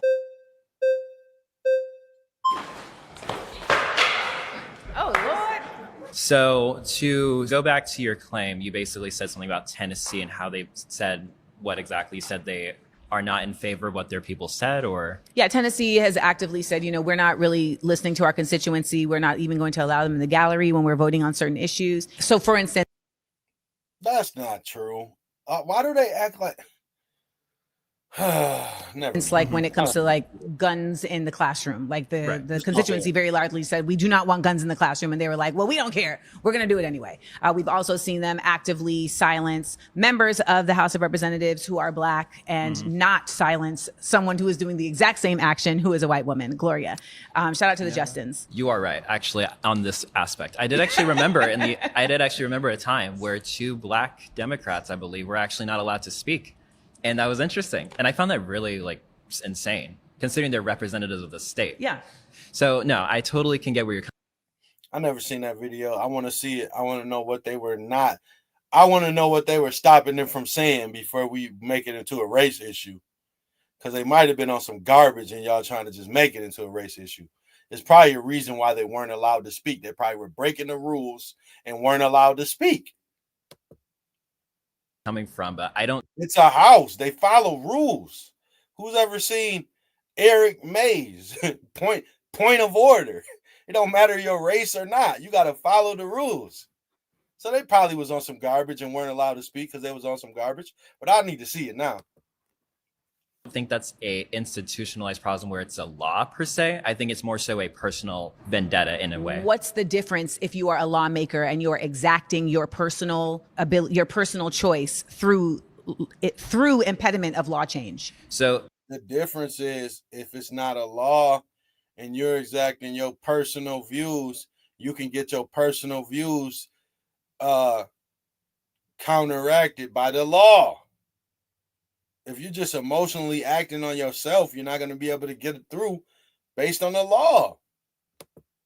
If we're going to go based on systemic racism, it has to be institutionalized, which means it has to be written into law, made public. When it comes to that aspect, that's not necessarily made public by law. That's made public by choice and actual discrimination by person. So I can give you an example in Tennessee. Okay. So for instance, in Tennessee, we can say that they are put into law that now tax dollars, the public's tax dollars will be supporting voucher systems. The voucher systems for the schools allow parents to choose whatever school they want their child to go to using taxpayer money. And these schools can be private schools. And private schools are not in any way limited from creating systems of segregation. And this is actually how segregated schools was carried out previous to Brown versus Board of Education. So this is a systemic example. We also can acknowledge that systemic examples come from not always it being written in. That is a real straw man argument for the way a lot of colorblind racism is carried out in the United States. And what happens when we do that is we ignore the fact that most of the people making the laws are not going to put their racism on the books. Oh, that's true. Obviously not going to put it on the books. But when it comes to the Civil Rights Acts of 1964, then you also want to talk about the one in 1968. They did actually give more fair housing equality. That was the goal. Yeah, that's true. But you see, that's the thing. It's like if so that's the difficult part of not changing a culture. You can change the law all day, but as Martin Luther King Jr., as the Dr. I don't think that was necessarily the goal for real. It was more or less of a business move to get more rent. And it worked For sure. Reverend Martin Luther King Jr. talks about in his final book, he says, I feel like I integrated my people into a burning house because he understood America to be a place of morality. Well, when it came back to even back in the 1960s, like Lyndon B. Johnson actually proposed many systems in place But he actually people still got lynched. Well, I can't really like say that's a systemic problem. That's definitely a personal heart problem. Those are more people's individual choices. No, it was a systemic problem against someone else. But when it came down to the system that's in place does not incarcerate those people or create any repercussions for those actions, then it is systemic. Because when you don't allow for there to be repercussions for harmful behaviors of the people, you're literally saying our system is okay with this. So that's what Black Lives Matter is about, right? Saying like, okay, if stop saying that, please. Can you please stop saying that? Like I get your passion, but just stop using that term. Until Patrisse Cullors pays back that $90 million, I don't want to hear that term. Police are going to act in this way. Well, there should at least be fair repercussions across all people that they're doing this to, and they're not carrying out those repercussions for Black people. Why? And so the system is supporting this personal point of view that you're talking about, and that's what makes it also systemic, along with the fact that we know for a fact I didn't mean to cut her that off. the number of Black people incarcerated is greater per capita than white people. We know that Black people are having longer sentences for the same crimes than white people. This not me making that up. Like that is actual data. Right. So we also know that Black people celebrate crime more than anybody else. They think crime is cool more than anybody else. Being illegal in the dating market is cool more than any other culture. Being a hustler, being a doughboy is celebrated more than any other culture.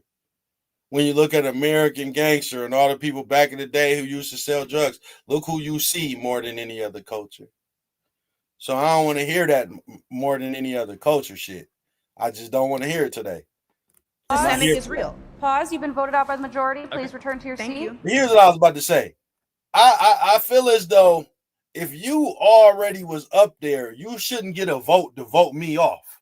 Like I can see if you vote me off so you can get a turn. You don't get to vote me off if you was already up there. Keep your flag to yourself. You're trying to vote me off and you can't even go back up there with your hating ass. You shouldn't get a vote if you've already been up there, yo. That's crazy to me. I was thinking about that when I seen the first dude holding up his flag. Like, why are you holding up a flag? You're not about to get back up here. You just hating. Let me rock. Come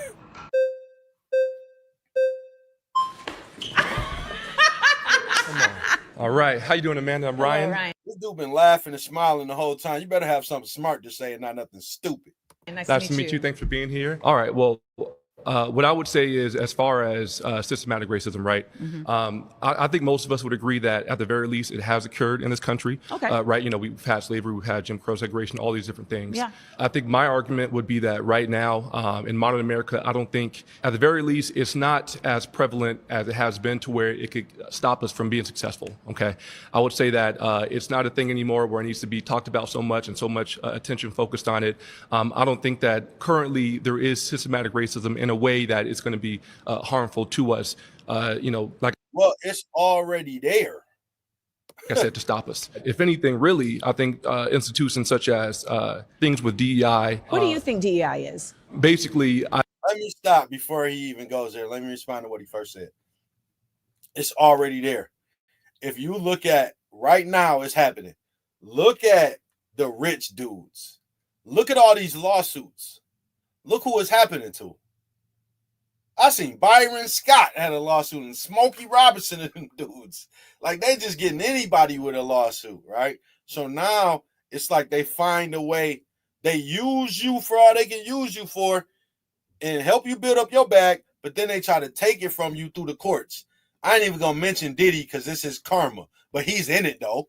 We can say him too. However, that's his karma. But the point is, look at what they're doing. That's part of it. Brian Steele, that's his name. He's part of it, not Brian Steele. The dude, what's his dude? Toby, what's this dude that keeps suing everybody? Him, right? He's part of it. Brian Steele is the dude that keep beating all the Ricos. Toby, what is his name? Tony Bugsby. He's part of systemic racism. A white lawyer targeting black celebrities, systemic racism. I just seen a thing with Joe Brown. He said some lady, she stole like, I think it was, I don't know the number, don't get me lying.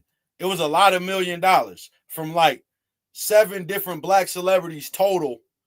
It was like, I think it was like $12 million. She stole $12 million from like 5 different dudes total. So just split $12 million between 5 people. That's how much money she stole, right? And then he said she ain't do no jail time and got probation or something. No jail time, no restitution. And this is Judge Mathis. Joe Brown. This is Joe Brown. So you will sit up and say, well, Joe Brown had a TV show and he was making money. And how was it? Well, you still got a lady that can steal $12 million from him and not even go to jail. So this is what we dealing with. So I don't want to hear this, oh, because people making money, that mean it don't happen. Shut the hell up, stupid. They'll take your money. And people like Brett Favre could steal $5 million from Minnesota or wherever he was at, Mississippi, and nothing happens. I think that is, it's in a way, it's racism against other races outside of blacks. And so, where did you get that concept of it from? I've researched a lot of things. I've looked at different clips from both sides of the argument, things like that. But basically, my point is, I think that as far as systematic racism, I think that there's evidence from the other side, in that there's different things that are pushing black people up in ways that are not fair, and different things like that. Because I think that we should be merit-based. I think that should always be merit-based, and where we're in, when there's jobs and the different things like that, race should not be something that's considered. And so, I think that, let's say that there are ways right now where systematic racism is still alive. Again, it's not holding us back to a point where we can still be successful. We've seen so many examples, today in modern times where Black Americans can, there's no opportunities that I have that a white person or that a white person has that I don't have. I believe that all opportunities. Are you sure about that? Can you actually say that? I would say that I have every opportunity in this country to be successful, to do what I want to do, and to stand on business that every other race has. Absolutely. And do you have the same support? Even if I don't have the same support, I can do what I got to do. Do you have the same support? I probably have more. I can have more same support than community others. Support? I have excellent community support. That's Absolutely. lucky for you. Sure. Yeah. Where did you grow up in a lower income, middle income, high income community? The answer to that is no, but the answer to that is no. It was middle income. Okay. Yeah. So again, I think that even those who grow up in very needy situations, right, they may not have been dealt a great hand of cards. But they still. They can still, I think it comes down to accountability. You can still play your hand and play your cards strategically in a way where you can still be successful. You can still do your thing, and you can wind up on top. And there's nothing stopping us from doing that. Would you say that low income white people and low income? There's other people stopping you from doing that. Black people have the same ability to excel? I would say they have the same ability to excel. Okay, so I'm going to start countering from that point then. Sure. So ultimately, we know that our low-income communities are not given the same access to resources. You know what? Here's my opinion on that. I'm going to let her cook, but I got to say this. I think that low-income people from both communities have the same opportunity to excel, but it isn't a high. It isn't high. Like classism exists. If you broke, you broke. They don't care. So if you're low income, you got the same opportunity to excel. But guess what? You ain't about to do it as a whole. Obviously you can, you know what I'm saying? But generally, you ain't about to do it. You're low income and that's where you're going to stay. You better have a talent. You better be able to play basketball or sing or something. Other than that, you're through. There's and on you a can myriad be white, black, trailer trash, whatever. If you're low income, you're going to stay that way your whole life. Of levels. They don't even have the most part, generally. The same air quality. Okay. We know that low income communities in general are also going to be much more policed than other communities. We know that policing as it exists in the United States came from slave catching. So even the tradition of policing comes from protecting property, not protecting people. Okay. Who does he look like? It's a dude on a TV show. What's that TV show? I'm trying to think who this nigga look like.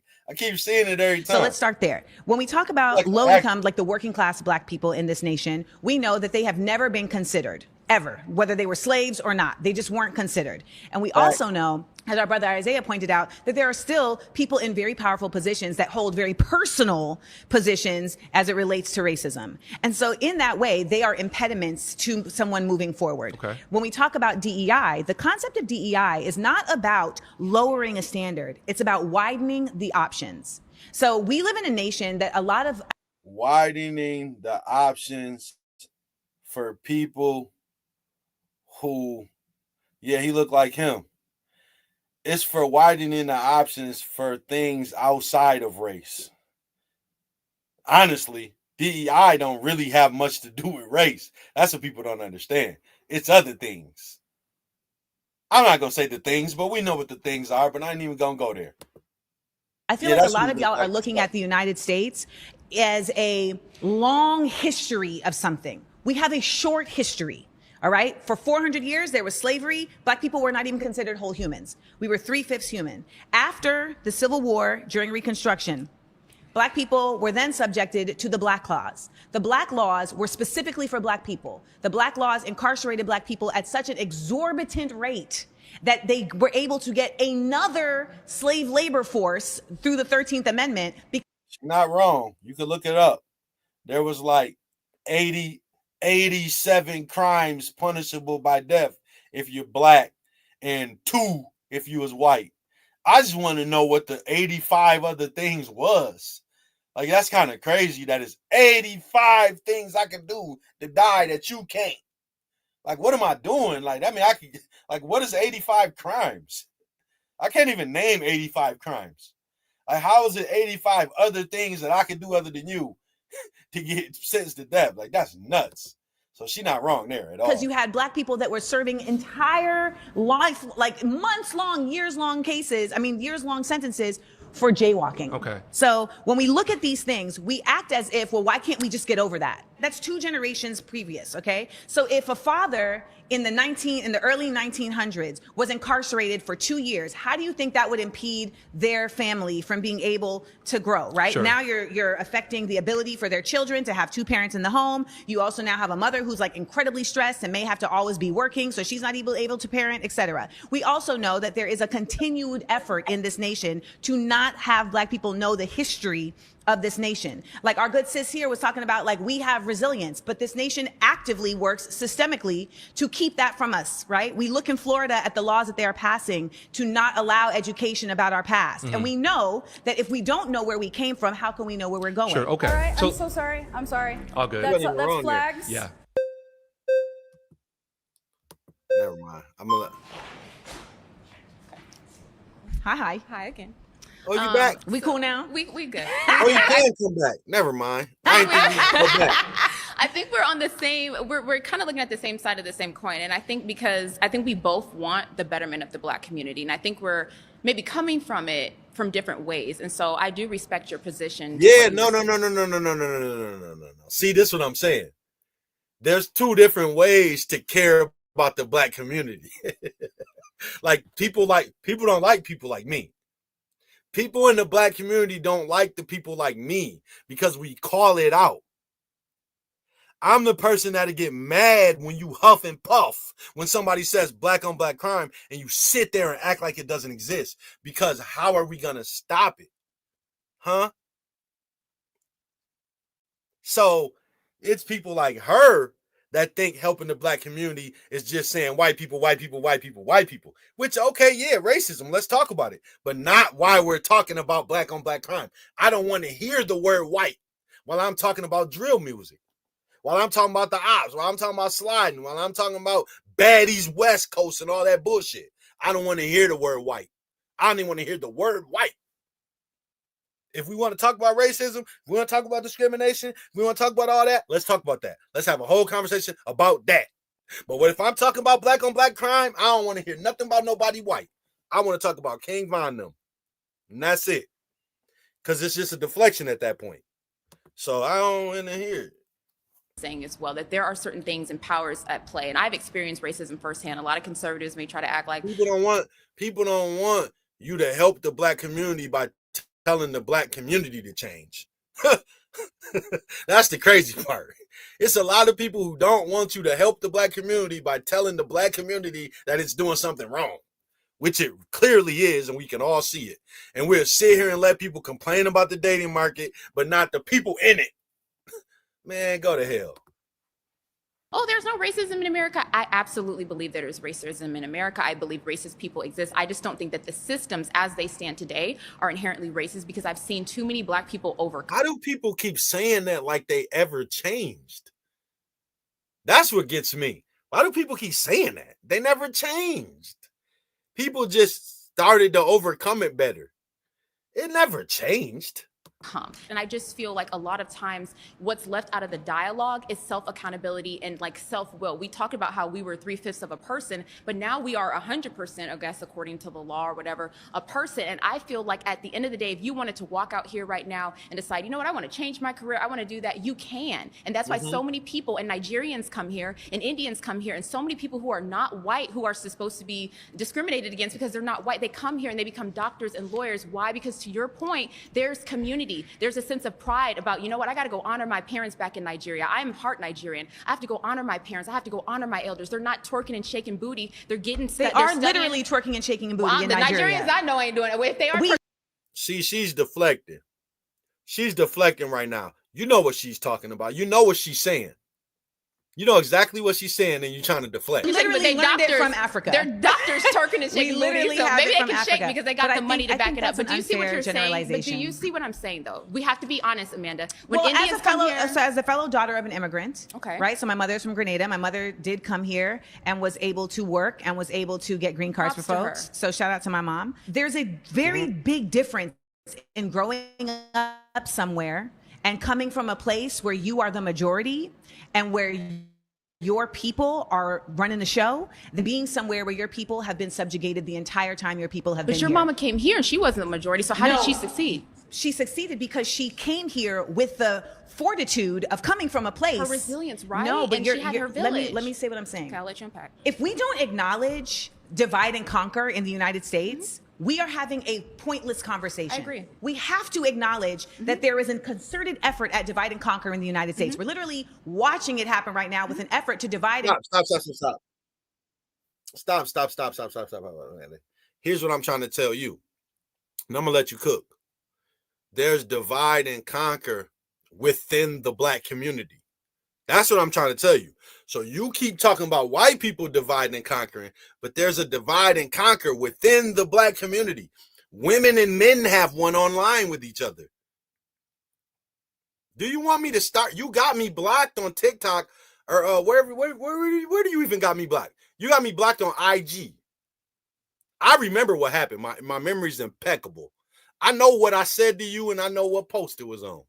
So therefore, men and women have this thing. So you talking about divide and conquer. We're dividing and conquer based on who's supposed to pay bills and who makes money and all this dumb shit. We're dividing and conquer based on skin tone and beards and dreads and weave and shit. Have you lost it, Amanda? Conquer and have black people fighting immigrants and have black people saying that immigrants don't matter. And so fighting white people. No. And I'm so glad you brought that up. I'm so glad you brought that up. It's such a lack of accountability within certain members of the black community that now they're beefing with anybody that has a structure. They beef with white people. They're now beefing with Africans. They beef with everybody. And they beef with themselves. They got ops too. You get what I'm saying? So now black people like you are pointing the finger at every other culture of people, Africans, other races of people, and white people. But when somebody says black on black crime, you huff and puff and put your head down like you didn't know what they was talking about. Man. White people is not the point. The concept of white people is about people who are upholding a supremacy of whiteness versus people who understand that there should be an egalitarianism. There should be an equality. That we are becoming the new white supremacists. We are. We've been putting them on a pedestal. We are. We feel like we can't do anything. No, it's not that we're putting them. It's not that we're putting them on a pedestal. It's that we are joining them and instead weaponizing our blackness against our people. When we do what you're saying, we are saying, I am better because I figured it out. out, and so you're the problem because you didn't figure But it Amanda, out. what about if I believe that the American dream is, I have a right to that as well? Is that me joining white people, or is that me saying, you know what, I What's want the a life for American my dream? The American dream for me, because it may look different from other people. Some people it's a boss chick. For me, I want my kids to grow up in a wonderful neighborhood. I want them to go to college. I want to have a 401k. I want to do this. I want to do that. So I feel like a lot of times in the Black community, we associate anything that's right or that's just or that's striving forward with whiteness. So when you say that we're working it's not with that it's them, whiteness, it's capitalism. And I think that's what we have to understand the difference of. The concept of capitalism What's the opposite of capitalism? always is grounded in exploitation. but Amanda, we're sitting here benefiting from capitalism, and you know that because you would. I understand that we are benefiting. I understand that we are benefiting from capitalism, but I also understand that we would have other people and a majority of people benefit if we were not solely capitalist. That is what it means to be a Black radical. It's to understand that I can benefit as well as others. So, Amanda, what is your solution then? Because we know that capitalism benefits us. Let And me people hear are it. coming My here every solution is day. what I continue to say. We need to have coalition Good. building across cultural differences, across ethnicities, across classes. And that includes We need collaborating to- with white people. I've never said it didn't. But I this feel like a lot of upset. Let me let both of y'all cook, but I gotta say this: people don't be caring enough. You talking about cross coalition like other races give a damn? They don't care. They don't care to help Black people. They don't want to help Black people. For what? What benefit are they going to get out of that? They're not going to do it. They don't want to do it. This obsession with white people fails to acknowledge the fact that there are people who benefit You're the one obsessed with white people. from ahead. white supremacy. But we who live do in not- America, Let me finish Amanda. my point. Go There ahead. are people who benefit from white supremacy that do not identify themselves as white. They don't consider that to be the most important element of their identity because they understand that at the end of the day, we need to see each other as humans that all deserve a right to exist. Exactly. Now, if I respond to what she just said, I'm going to get my video cut off. I'm going to get canceled. I'm going to get shadow banned again. And I'm going to get called some type of medic. So I ain't going to say nothing to what she's saying. But she's right that there's people who don't call themselves white who benefit from white privilege. They're white, though. But I ain't going to get into that because I ain't trying to get canceled. We I all agree. deserve a right to exist, and I shouldn't have to earn my right to exist. And that is what What makes capitalism you think does. that you have to earn it? That's what That I'm saying. is Like, what I this don't feel nation that is. way. You do have to earn it. You don't have to earn Yes, it. you do. We're That in is why we are America, Amanda. criminalizing the poor. We are criminalizing the poor on a regular basis. How so? How so? Because How so? Huh. How so? What? Being broke is a crime on a bunch of different levels. What? Don't even get me started. Tell her. we're man, not you even tell her. allowing for a wage to tell happen it. to allow people to get out of poverty. We are seeing Amanda, inflation grow. We No. both have people in our family that have done it, so we can't. No, we have say not that. had people that are done it. My mother came to America with an entire nursing degree. I can't say, oh, well, my mother did it. Why can't you? Because my mama mother was pregnant at 19 from the south side of Chicago with no degree and still made good something for of your herself. mom. But But I'm this is the saying, thing. So we can't your do mom it. Is I'm not, it's not. The question isn't whether or not some people can do it. The question and the reality is that it is not available to everyone in an equal way. And that's unfortunate, Amanda, but you know we live in a It's broken not a matter- society. I went to well, then Nigeria that's what and they're we're having the talking same about. problems, and But there's a that's bunch what of we're black talking people that are about. running It's a broken Nigeria. society. But it's the same thing in But Nigeria. and Nigeria there's black is a people in broken power- society, with black whereas people in Burkina power. Faso is not. Burkina Faso is not. That's time. My final claim is Black conservatism fails to meet the needs of the working class. Oh my God. First, you know what? Go ahead. Go ahead. Go ahead. Ant dog. Okay, talk to me. So I think Black conservatives, we're the ones who really want the best for working people. Oh. I think we're the ones, and like a lot of the liberals, a lot of the leftists, they want us to do things like office work. They want us to go reparations, try to get things from the government and get handouts. We say, hey, go out there and work. Go out there and get these jobs that are available. Work with your hands, do skilled trades. That's where a lot of us talk about, skilled trades. So working class, that's really a Black conservative thing, in my humble opinion. I would beg to disagree. Go I ahead. think that would be true if Black conservatism also created pathways for people to get those jobs and also to be able to challenge the corporations that are using their labor, that are stealing from them and not impeding them from having a union. So for instance, like in the South, right? I just left North Carolina where I met with the USSW, the Union of Southern Service Workers. This is an unofficial union of individuals who work at places like Waffle House, at Food Lion, etc. And their unofficial union is unofficial because the conservatives in that state will not allow for them to be officialized. Legitimized. Legitimized. There you go. I got you. It will not allow for them to be legitimized, because then they would be able to push back legitimately on the corporations to get fair wages, right? So like someone was telling me in this organization that she was in Baltimore getting $15.25 as a minimum wage. And then when she moved just one state away, she was now only getting $7.25 for minimum wage, but the cost of living was the same for her. So when we talk about, you know, the effort of saying go out and get these jobs and get these trades, et cetera, I think that that is valid, but I think that the impediments by leveling up corporations and by pouring into the effort of corporations to keep billionaires, as Black conservatives, you are actually cutting off the ability for those people to excel.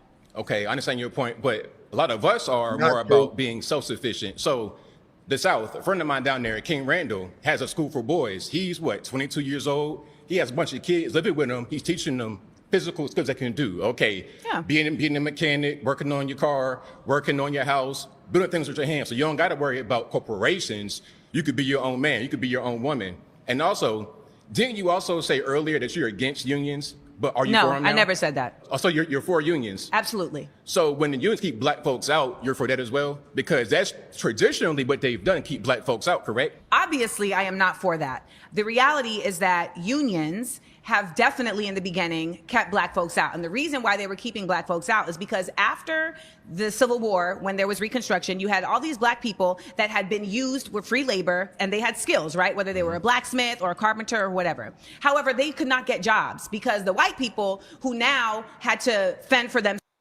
They actually weren't being used for free labor, but don't nobody want to have that conversation. So just themselves, if you will, because they didn't have slaves, they had to go and learn all these trades. Right. And so they actively kept Black people out of those jobs. And then what they would do is that when they would, as a union, say, we're going on strike, the Black people would be like, well, we'll work because they won't let us in their union anyway. And then when they would go and actually get those jobs that the people were on strike for, they would hang them. They would lynch them.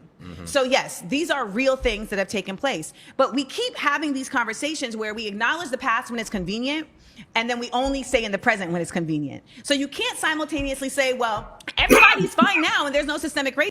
You want to know what's crazy about what she just said? That she literally just did it. Racism at the same time as stating that there are unions that are racist and unions that aren't racist.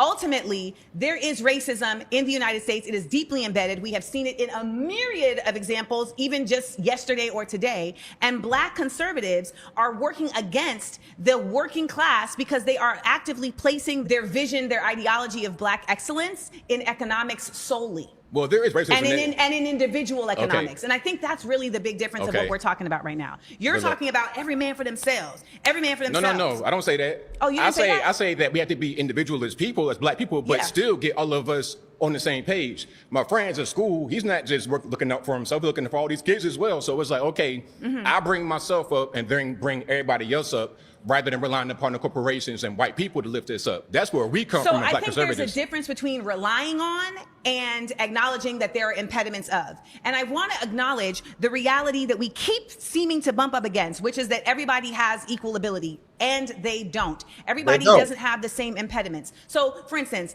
I grew up with a single parent, not because... Me too. I grew up with a single parent, not because my father was some deadbeat that didn't have... My father has a MD from Harvard. My father has an MBA from Tufts. My dad was a firefighter, so working class, conservative. He just didn't want to be a parent. So when we talk about this whole idea of like, oh, the Blacks that are, not doing the thing, it's not about necessarily what class you're in. It's literally just about, we live in a nation that gives the option of, I don't want to be a parent. We live in a nation that gives the option of, I don't need to be in cooperation with our community. And as far as I'm concerned, Black conservatives do not address the needs of the working class, which are fair access to resources, which are equal access to getting jobs, which are equal pay to the same access as others. And we don't. Equal to who? What she's saying is utterly ridiculous, and I'm going to tell you why.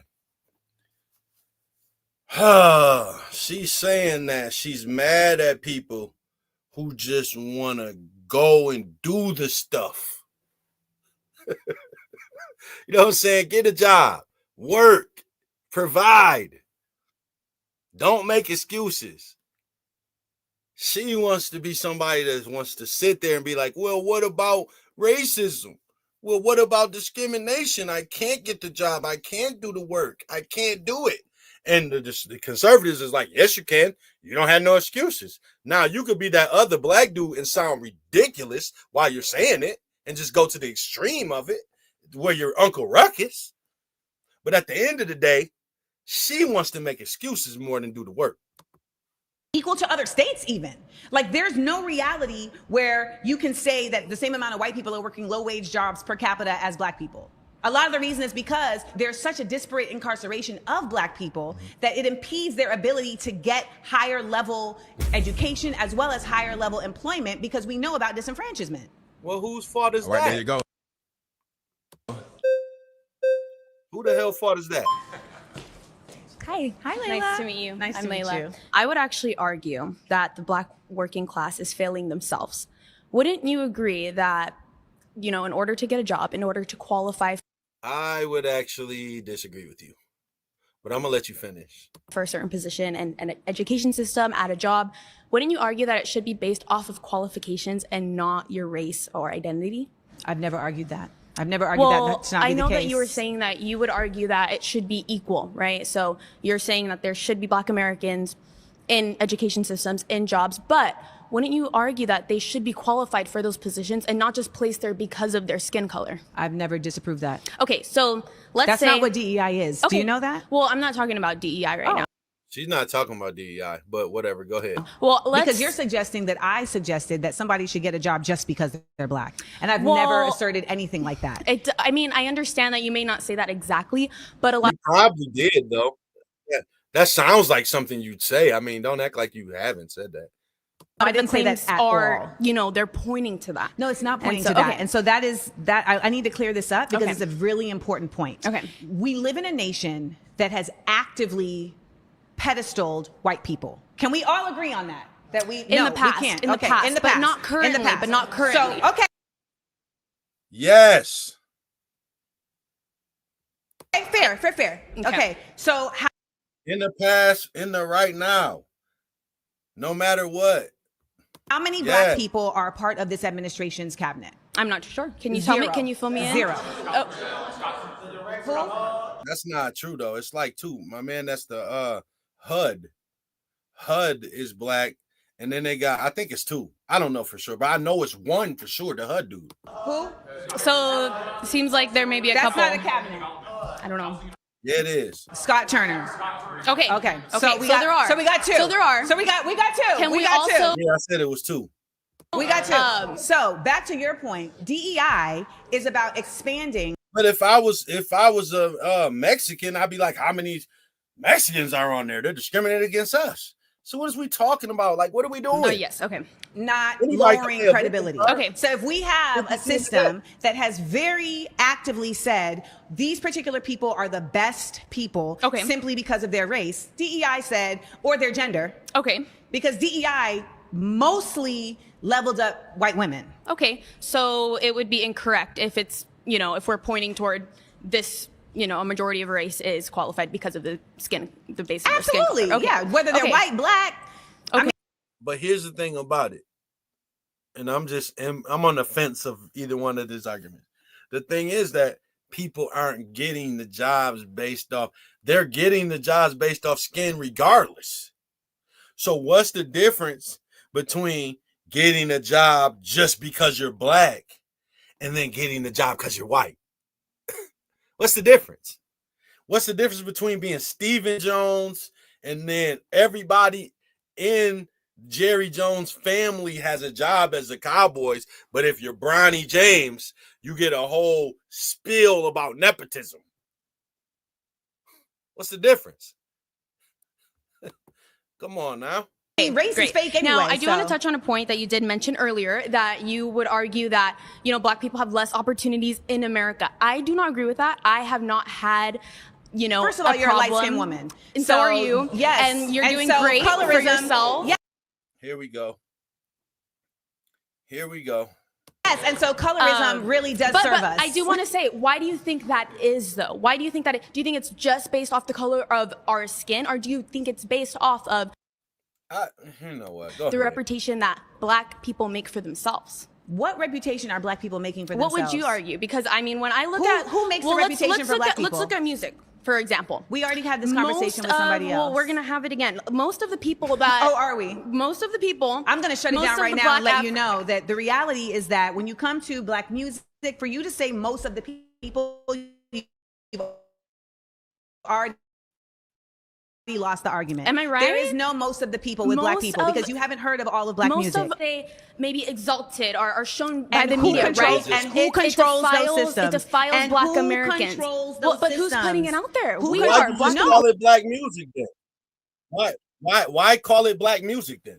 If you're gonna turn right around and say who controls it, why is it Black music then? If it's not controlled by Black people, if that's your point, why even call it Black music? Just a question. We're the ones actually putting the it out there. distribution systems that are putting them out there And are owned by white people. Who listens to them? Because I I don't know. can bet you, Who most of my friends, my Black friends that are not conservative, they listen to that music that defiles who their else, bodies. You know that who talks else about listens to that Black on music? Black crime and everybody it's a good else. thing. But if Am we I don't right? acknowledge that they are not in the same way pursuing white voices talking about the same thing, even though they are, we simply like to start at the branches of a tree and not at the root. We have to understand that the media is king. Okay, media is king, and media does not favor conservatism. I can tell you that right now. I mean, look at the protests right now in Los Angeles. Depending on who is in office, media does favor them. Media I mean, has never. No, it does not. No, it does not. No, it does not. Trump in office right now, and media is not. Is she out of her mind? What? She just said, depending on who's in office, media favors conservatism. When? When?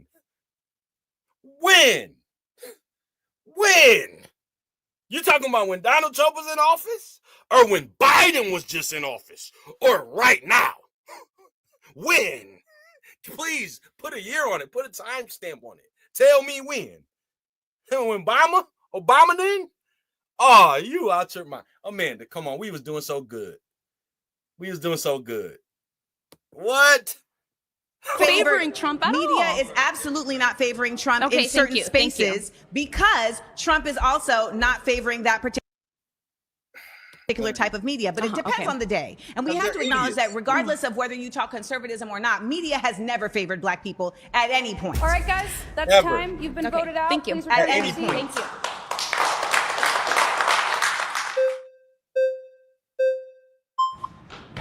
Thank you. I'm back.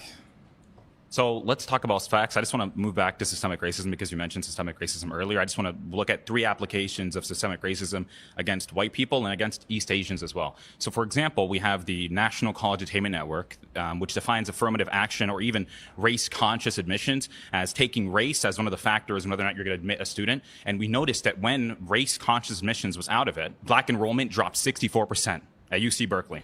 And that is an act of systemic racism, trying to. It's funny that you say this because this made me realize something. They bought the media. You know who Oliver North is? That was Reagan's advisor that got caught selling drugs. Basically, to cut to the chase, he was selling drugs, right? But he owned Fox. That's why Fox News is still a Republican.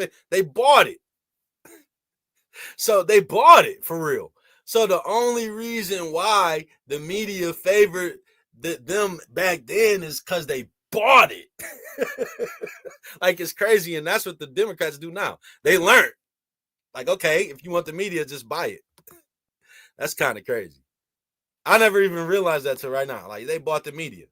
Look at people's races and allow them into colleges whether or not they're of a set race is racism. I mean, it's race conscious. And Martin Luther King's most famous quote is that he doesn't want his children to be judged based on race, but by the content of their character and the content. People don't use that quote the way it was designed. Now, people do not use that quote the way it was designed. And that's my whole point. So, like, don't nobody use that quote the way it's designed. When they think of that quote, they only think of skin. They don't really think about the content of his character.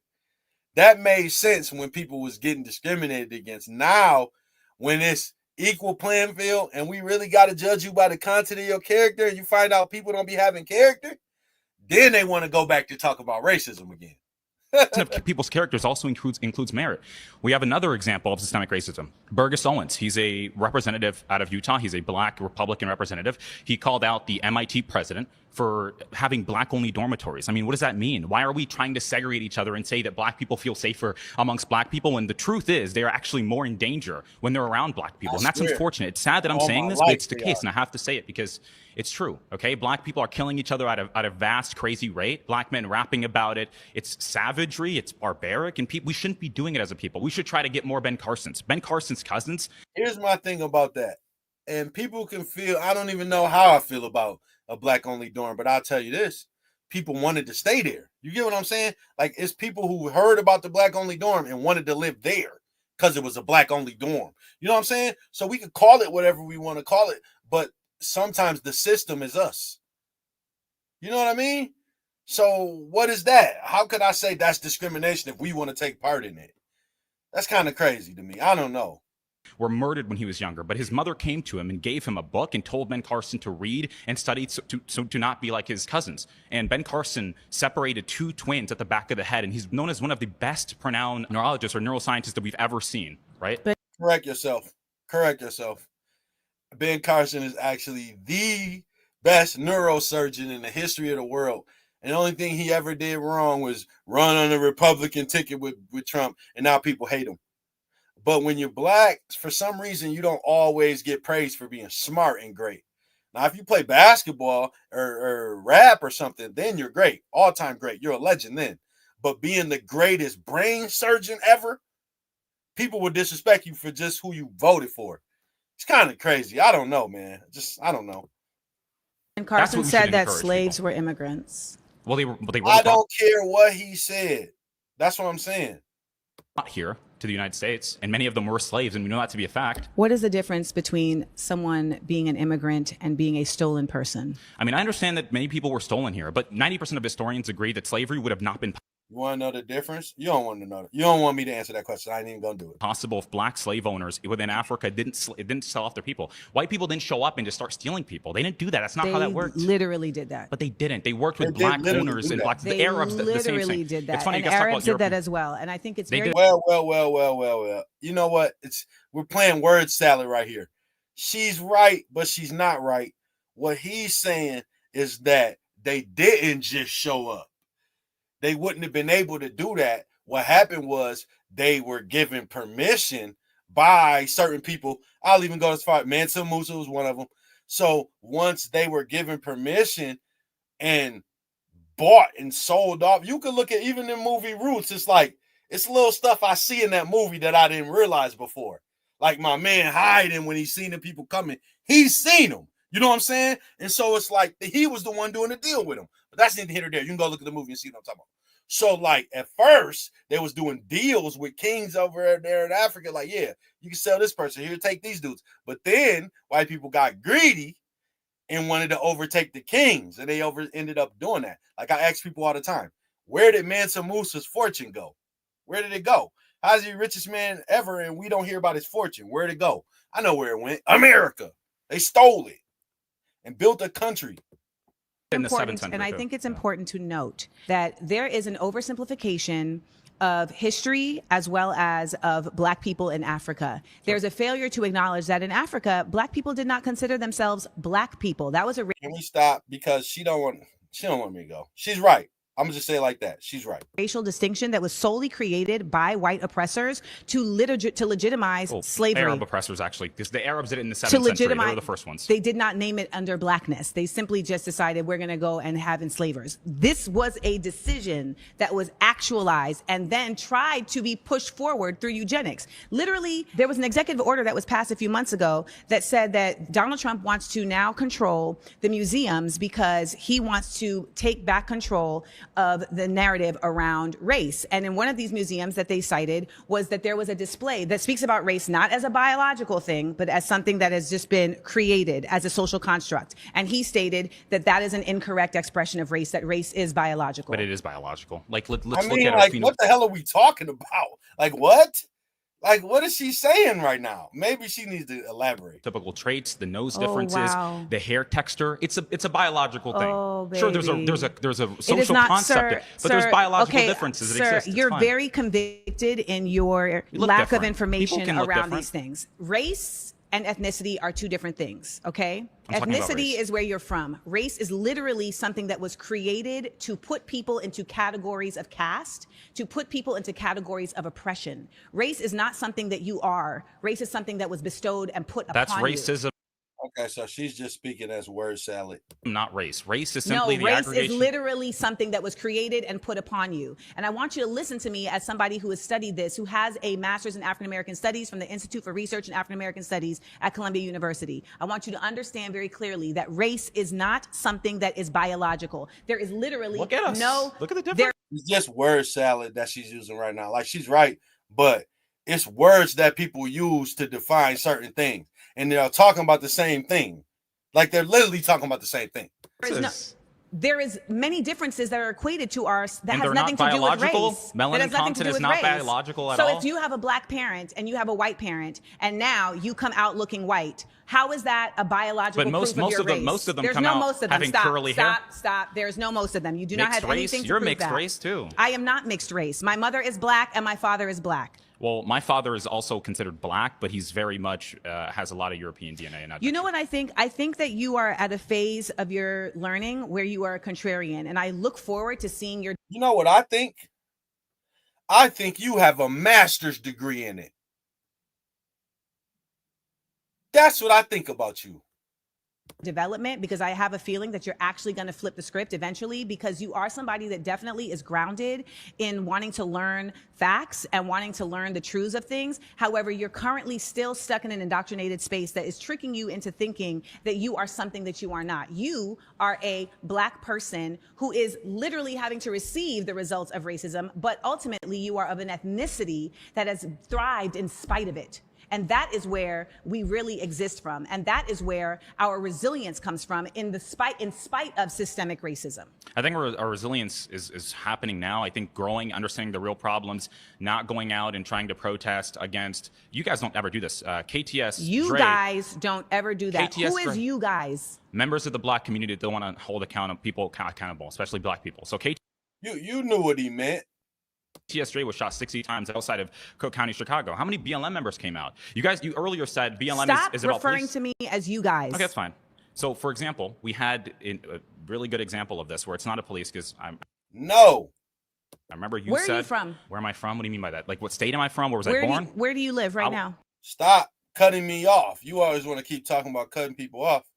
Why are you cutting him off to ask stupid questions? Why, I live in Florida. I was born in Angola, though. I was born in sub-Saharan Africa. Okay. Where did you grow up for most of your time? Florida.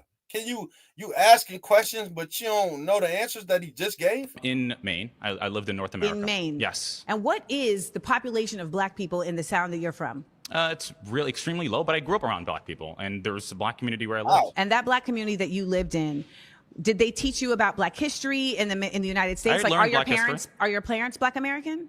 Yeah, my mom is black. My father is black. No, I'm asking, were they born in the United States? No, because I wasn't born there. Oh, so you guys are all from Angola? Yes. But again, like I told you earlier, right? In terms of people like KTS Dre that were shot, BLM doesn't come out for them. And I remember you earlier I said, think it's really hold on, can I important please finish? You earlier said that BLM is worried about police, but when Daniel Penny choked out the man that we all know was causing violence on that subway train. He was not causing violence. He was threatening people. Causing disruption is not causing violence. He was threatening people. Causing disruption is not causing violence. And the people there helped him also. And we know that we helped them. I don't know what that has to do with BLM. Random people on a train is not Black Lives Matter. BLM showed up for that. They did. Showed up for what? BLM showed up threatening white people, saying that they were going to No, go they get white didn't. Let me stop both of these people because the internet tells people how to think. So BLM will show up anywhere that people tell them to. Other than that, they won't. A little 6-year-old boy got shot playing in this was right during the Stop Asian Hate thing. A 6-year-old boy got shot in somebody's lawn just playing. A 6-year-old got shot. Okay. Where was Roland Martin and all these people at? Nowhere. Because it didn't fit their narrative. So at the end of the day, these people move how they want to move based on the optics of how it looks, and if the person who did the other thing is white, so they can paint that narrative, and that's it. People now, they BLM did. Unfortunate, but that's how it goes. Protested. BLM New York. BLM Research protest. that. Where did you get that from? You see, BLM New York. your sources are not. You're not able to But I have cite all your the sources. In Please New go York. sit down. Yeah, that's the truth. It's you not can the try to avoid truth. it. It's You can not the try to avoid truth. It's not the. Nothing you say is actually the truth. Nothing. You're not even American. You're not even a Black American. As the daughter of an immigrant, it is imperative that Black people from other places understand the disparate difference that they exist from Black people in the United States. It is not the same. Period. And ultimately, the You ain't wrong, Cook. My bad. best effort that we can do as a diaspora is to lead in understanding, not in judgment. So when I am talking to somebody from Sudan, from the Congo, from Angola, I am listening to understand their experience, not to undermine it. And I refuse to allow anybody from Grenada, from Angola, from any other place to come and try to undermine the experience of Black Americans. You better talk. You better know it. Watch your mouth. Talk. Tell him. She's right about that. Who feels passionately about something that they want to talk to me about? I choose John Samuel because I like his facial hair and dashiki pairing. I don't like. I feel like he's gonna sing a mean R&B. Which one? My claim is that Black people as a community need to walk away from the Democratic Party and progressivism. Boy, please cook your food. Walk away. Don't make me play Malcolm X. He been telling people it's goofy, it's stupid. They don't care. They're the slave masters. They still operate the same way. You just sat there and argued the Civil War. You and the the bald head dude had a Civil War argument. You don't even realize it. When he was talking about Black people working, and you was talking about, oh well, what about people and all that shit? Yeah, that's what the Civil War was about. That's what the Civil War was about. Yeah, they wanted control over a state to make it a free state, and the other people wanted control over it to make it a slave state. And the whole point was how they make money. The Republicans in 1862, before, when Sam Houston, the guy from Sam Houston College in Texas, go do your history. He predicted the Civil War before it happened. He died before it happened, but he knew it was going to happen because they were stupid. So what happened was the Republican people were the same way that they are right now. They wanted business, and they looked at the slaves as people who could be part of it. And the Democrats looked at immigrants like how they look at immigrants, as workers. The same way y'all talk about immigrants right now in 2025 is the way that the Democratic Party talked about immigrants in 1863. And the conservative up north, the Union Party, wanted workers for business sake, to be free. You know what I'm saying? Free market. It's a republic. Look at the definition of those words. A republic and a democracy. Which one would you rather be in? Freedom is a republic. Slavery is a democracy. It's just simple. So this is just common sense. Yes, he's right. This is what Black people need to do. Walk away from that stupid party. And if you don't agree, you can listen to Malcolm X say the same thing. I swear, I seen a clip. I seen Malcolm X talk about it. You would have swore that he was talking about Cardi B and D.L. Hewley. But he was really talking about Dick Gregory and Lena Horne. You would have thought he was talking about Beyonce and damn Ricky Smiley. He literally talked about the Democratic Party using comedians and singers to pander to the Black community. This was in the 60s. How is this still happening? Huh? How is this still happening? Because they killed off people like him to tell you. It's really kind of crazy, but whatever. So yes, the answer to this is unequivocally Absolutely, without a shadow of a doubt, yes, they do. Completely. I'm saying this from a very unique perspective. I'm not trying to shout myself or anything. This is really just my experience. Currently, I'm running for Congress, right? And one of the biggest hurdles I have in doing that is the Black community. It's because they expect us to be in this box. What's the box? The box would be, okay, you're Black, so you got to be a Democrat. You got to think this way. You have to have this view on this matter. No, you got to tell me, think what way? Like, man, you better stop playing with me. Go ahead. I want to hear it, man. I really want to understand. So let's take immigration. That's Okay. a hot button issue right now, especially in Los Angeles. Yeah. My view is that you should come here the legal way, and that if you don't come here the legal way, you are subject to the laws of the country. But I also feel I don't that think if you're anyone would disagree with that. Yeah. Well,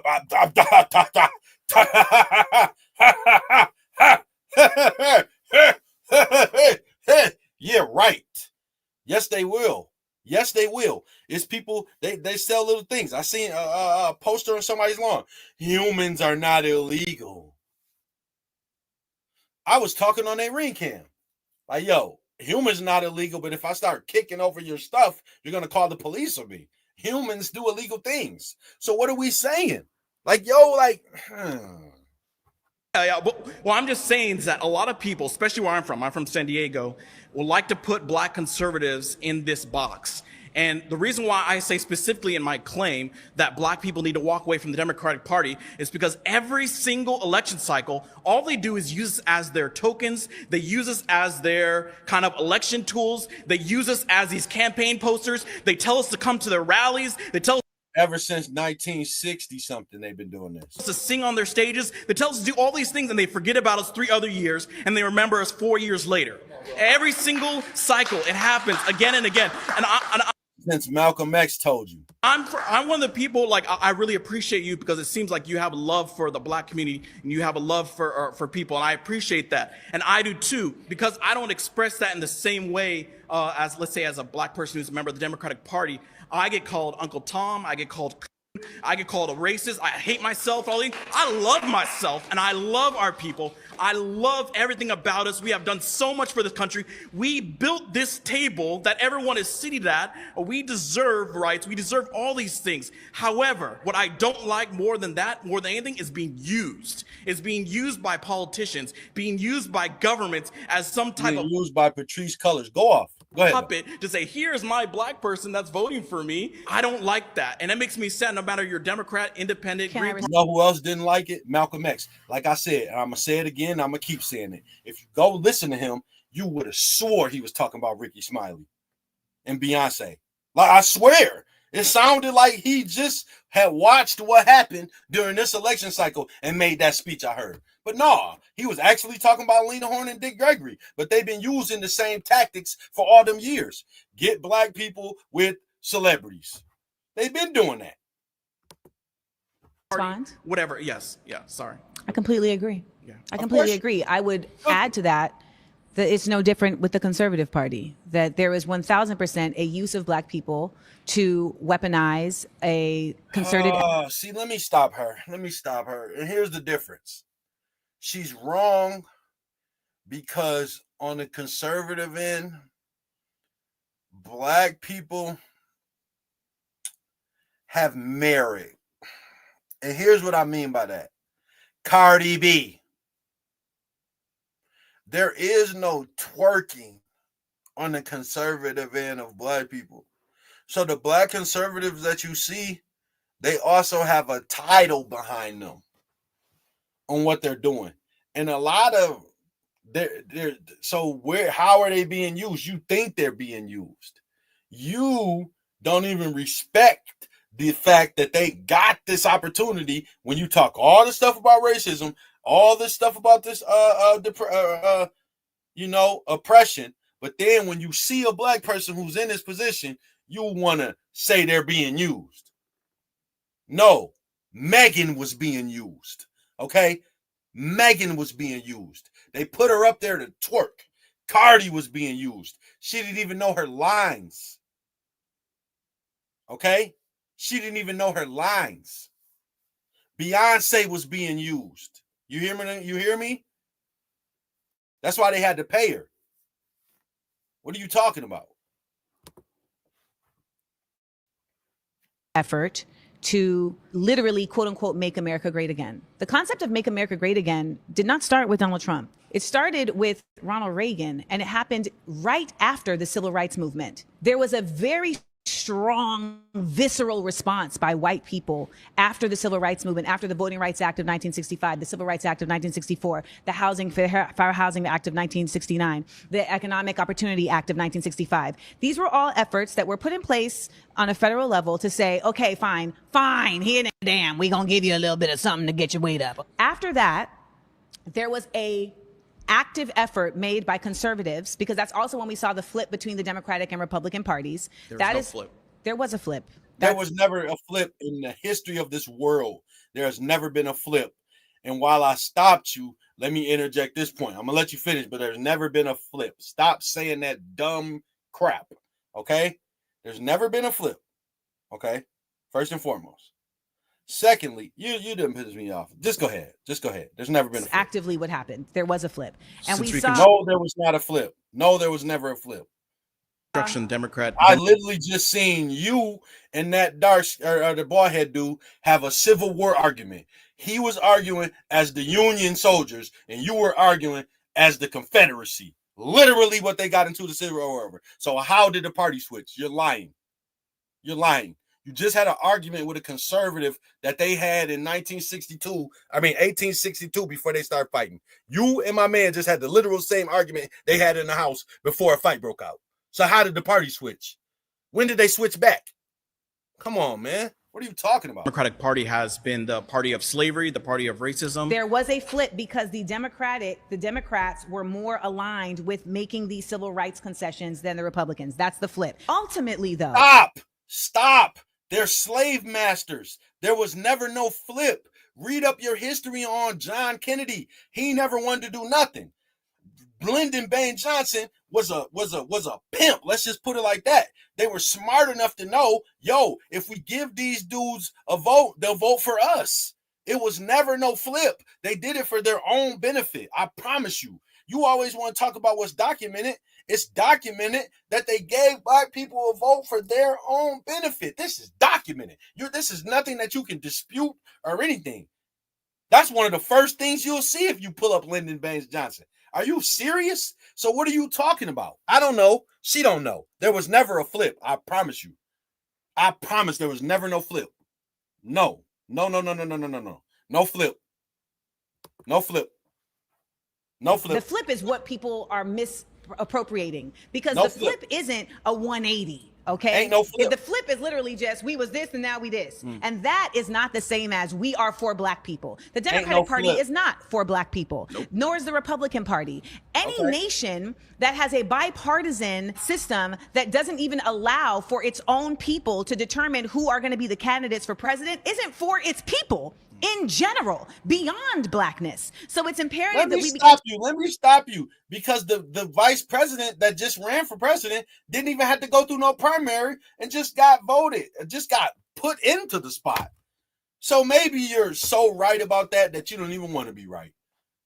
I don't know what you're saying. Truly understand the systems at work in this government that not only hinder us as black people, but they hinder anyone who wants to see change, because they are ultimately working together. Now, and that's what I said when I said people that's low income have the same opportunity. None. Do we see one party activating higher levels of discrimination than others? Yes. Do we see one party that is more violent per se than others? Yes. And we can say this on many different levels. But when it comes to like enacting genocide or destabilizing other nations, we know that happens on an American level, regardless. Okay. I completely agree that the idea that you have to act a certain way as a black person is really problematic, because the Democrats and the Republicans, neither of them actually care about black people. And when we talk about conservatism, Okay, listen. Why would they? If when old girl or whoever it was mentioned black on black crime, you did that huff and puff. You don't care about black people. Not like you think you say you do, because anytime it's time to actually care about them, you start deflecting and say, well, what about white people? What white people be doing? You only care about black people if white people doing something to them. And that's a lot of people. Y'all only care about black people if white people doing something. That's when y'all care. That's when y'all want to talk about police brutality. That's when y'all want to talk about black lives. That's when y'all want to talk about other stuff. Y'all only care about black people if white people are doing something to them. When black people are doing something to themselves, I get that huff and puff face you made. I'm going to go find that and make that a meme. That's going to be my meme when people saying some dumb shit. I'm going to have my hand on my face like you did when they mentioned black on black crime. You acting like it doesn't exist. It does.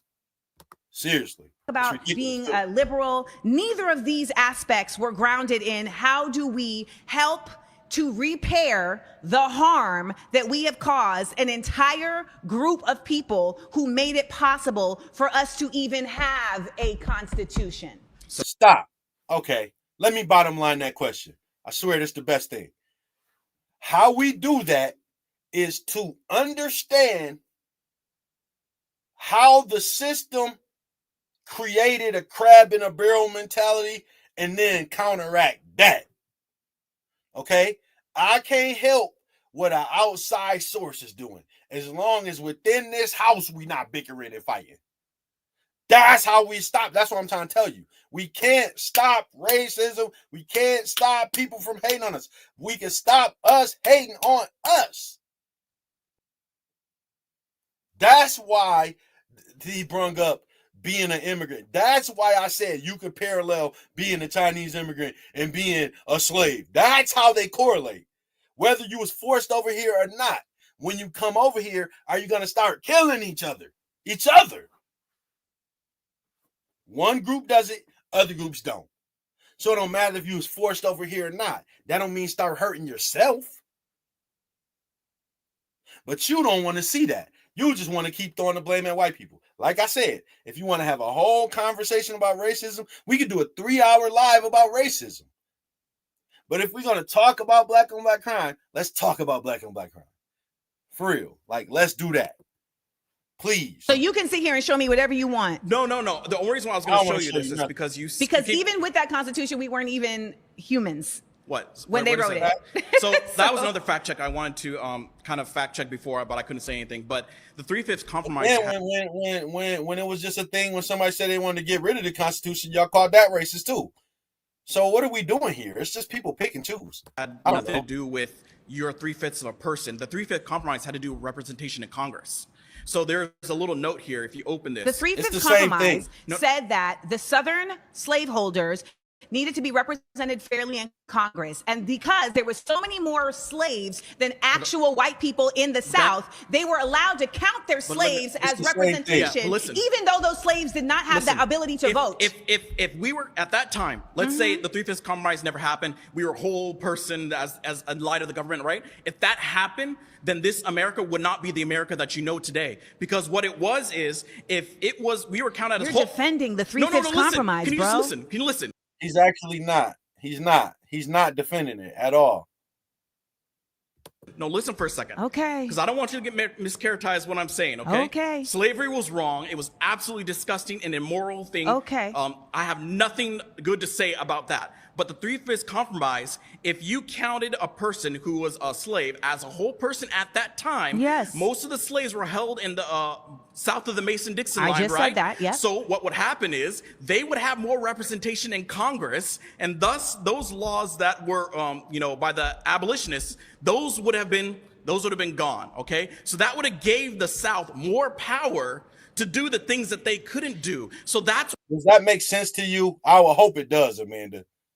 Why they said the 3/5 compromise, because then if it's 3/5 compromise, they don't get that power. But of course they're people, so they have to say something, and it's not a good thing. I get what he's saying, but I would have to know who really put those laws into order. That's where this came into play, because if it wasn't for that, this country would have looked a lot differently. So you're suggesting that it was okay for slaves' bodies to not only be used for labor, but also used to empower those who are harming them to be fairly represented in government? I think it's absolutely, they should have been used, period. Okay, I think it was so then we agree on that. Yeah, so we agree on that. It was absolutely abhorrent. There's no excuse for it. There's no justification for it. Where's the argument? He might be making a point. I would just have to know who put the bill together. And then I would know if he's making a point or if he's saying it's utterly ridiculous. Because ultimately, when there was an opportunity in Reconstruction for there to be equality and humans considered in a real way and protected, Democrats torched it. At that, damn, he got fast. He was faster than me. Damn. Shit. He said that fast.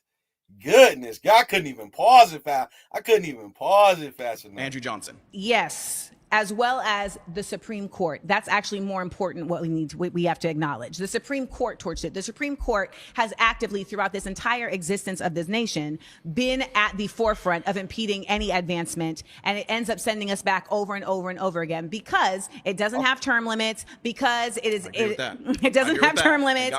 You know, it's not elected. It's appointed, and ultimately they have made it abundantly clear that they pick and choose when it's the states that are going to have rights and when they're going to be in a federal position of precedence. Well, that has to do with the supremacy clause. So the supremacy clause is when a federal law is in conflict with the state's law. The federal law will override. For example, in California, weed is legal, right?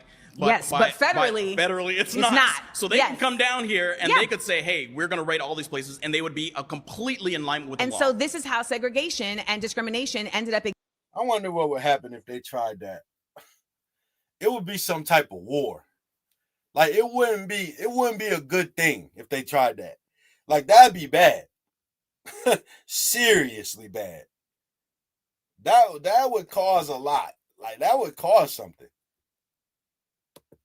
Existing even after the civil rights laws of the 13th, 14th, and 15th Amendment were passed, because Congress said we need to protect Black people, and the Supreme Court said we actually are not going to give you the right to do so. For what it's worth, I think we can do this back and forth all day, but at the end of the day, I will completely agree with you. Black people need to let the Democrats go. I think Black people need to let both of these parties go and figure out a way to move forward together in our own nation. You know what? Man, first of all, how would they figure that out if all these years later if they ain't even started? You started this video off talking about reparations, and I told you what actually happened. And you end this video off by saying that. Well, I'm telling you, it ain't gonna ever happen. Back in the 1800s, the Indians had 6 delegates to represent them to go get reparations. What I'm telling you is, all these years later, all this technology, all these educated people and Black people right now could not agree on who the 6 delegates for them would be. Who are the Black delegates that's going to come represent Black people and go get stuff for us, to represent all of us that we agree on? Who is the 6? Y'all ass going to be up there talking about skin tone of somebody they picked. Or they only picked them because he was light-skinned. Man, so I don't want to hear half of the shit you're talking about. I just don't. I can't listen. I can't stomach it when you're talking about what Black people need to do together. How? Do what together other than argue? That's the only thing Black people can do together is disagree. Black people, while disagreeing is the most unified they'll ever be. That's the only thing Black people do in unison is disagree. So how we gonna come together and figure out a way? Somebody should have made her elaborate, like she tried to make him elaborate. No, I need the facts. I need the details. How are we gonna do that? Because don't nobody know. Because then we ain't gonna get on with that, because I don't believe that all Republicans are good and not using us as well. I agree with that. I agree with that. And let's sing a duet. I'm for no matter what color skin you are, of Black, whatever it is, think for yourself. If you think for yourself and you do your own research and you want to be a liberal radical, go for it. If you want to think, impossible, not to cut you off because you're preaching, but that's impossible on the internet. The internet is one big toll-how-to think tank. You can't think for yourself. You'll be ostracized. You'll be blocked. You'll be called a name. You'll be called some type of phobic or medic, something. for yourself Everybody and be a Green Party, everybody go know for it. I agree if with you this. Want, if Everybody you want to be know liberal this is my and be I'm Republican, singing then along go with for you. it. Yes. It's okay. Yes. You know what? I'm down for that. Hallelujah. Think for Come ourselves. on. Let's All do right it. now. Let's do it. Hi, yeah. Appreciate you. I appreciate coming on the show and debating with Amanda. I could see that there was a care for the community and there was a care for. Man, this wasn't as bad. She didn't do as bad as I thought she would do, honestly. Wanting to uplift us rather than treat us like a monolith. And that's what I'm all about. Regardless if you're a Democrat, Green Party, or Republican, like, I just think that people are far more complex than we give them credit. There is an active effort of folks on any side of the aisle that want to see the elevation of Black people to be able to come together and have real conversations that are grounded not in stats, and this is going to sound real woo-woo, but it's what it is, that are grounded in love. And I hope that whatever anyone took away from this conversation is the reality that I agree with her. I 100% agree with her, what she's saying right then. Because, listen, and I talked about this before. I got a whole video about it, actually. I got a whole segment about it. People who argue with the technique of stats and data. You could find stats for to support your argument. You could find them. But then you ignore all the other stuff, right? So if you come into an argument with stats and that's all you arguing, like, yeah, you got some stats, but guess what? You've used that same argument and quoted them same stats with 15 different other people. So are you even being genuine? And then once I come with something to negate your stats, you don't have nothing else for me. You're not going to have nothing else. All you had was them stats. But once I tell you, man, that's not even true. Look at this. This is from the CDC. This shows da-da-da-da-da-da. And you know you're wrong, then you don't have nothing else. You don't have nothing else. It's just like today. This is today, earlier today. Well, yesterday now. I was on a post. I said something. You know how many Jordan fans. I was on a Jordan Brian post. I said something about Brian. This guy responded to me with like 4 LeBron pictures. Those memes. Now, this guy does that to everybody. He had them saved in his phone. He had them locked and loaded, ready to just be on LeBron. You know what I'm saying? So this is what people do when they just talk about some stats. You say the same stuff over and over. So do you really care, or are you just trying to quote your stats? So I feel exactly what she's saying. Now this video, she didn't do as bad as I thought, but she was as predictable as I thought.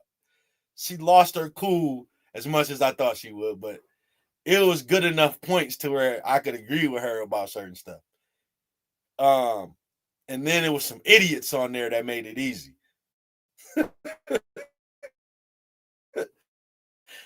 So, you know, this was a good one. I ain't mad at Amanda. I love him place. I don't love that she blocked me. In fact, I take that back. I don't love Amanda. She got me blocked.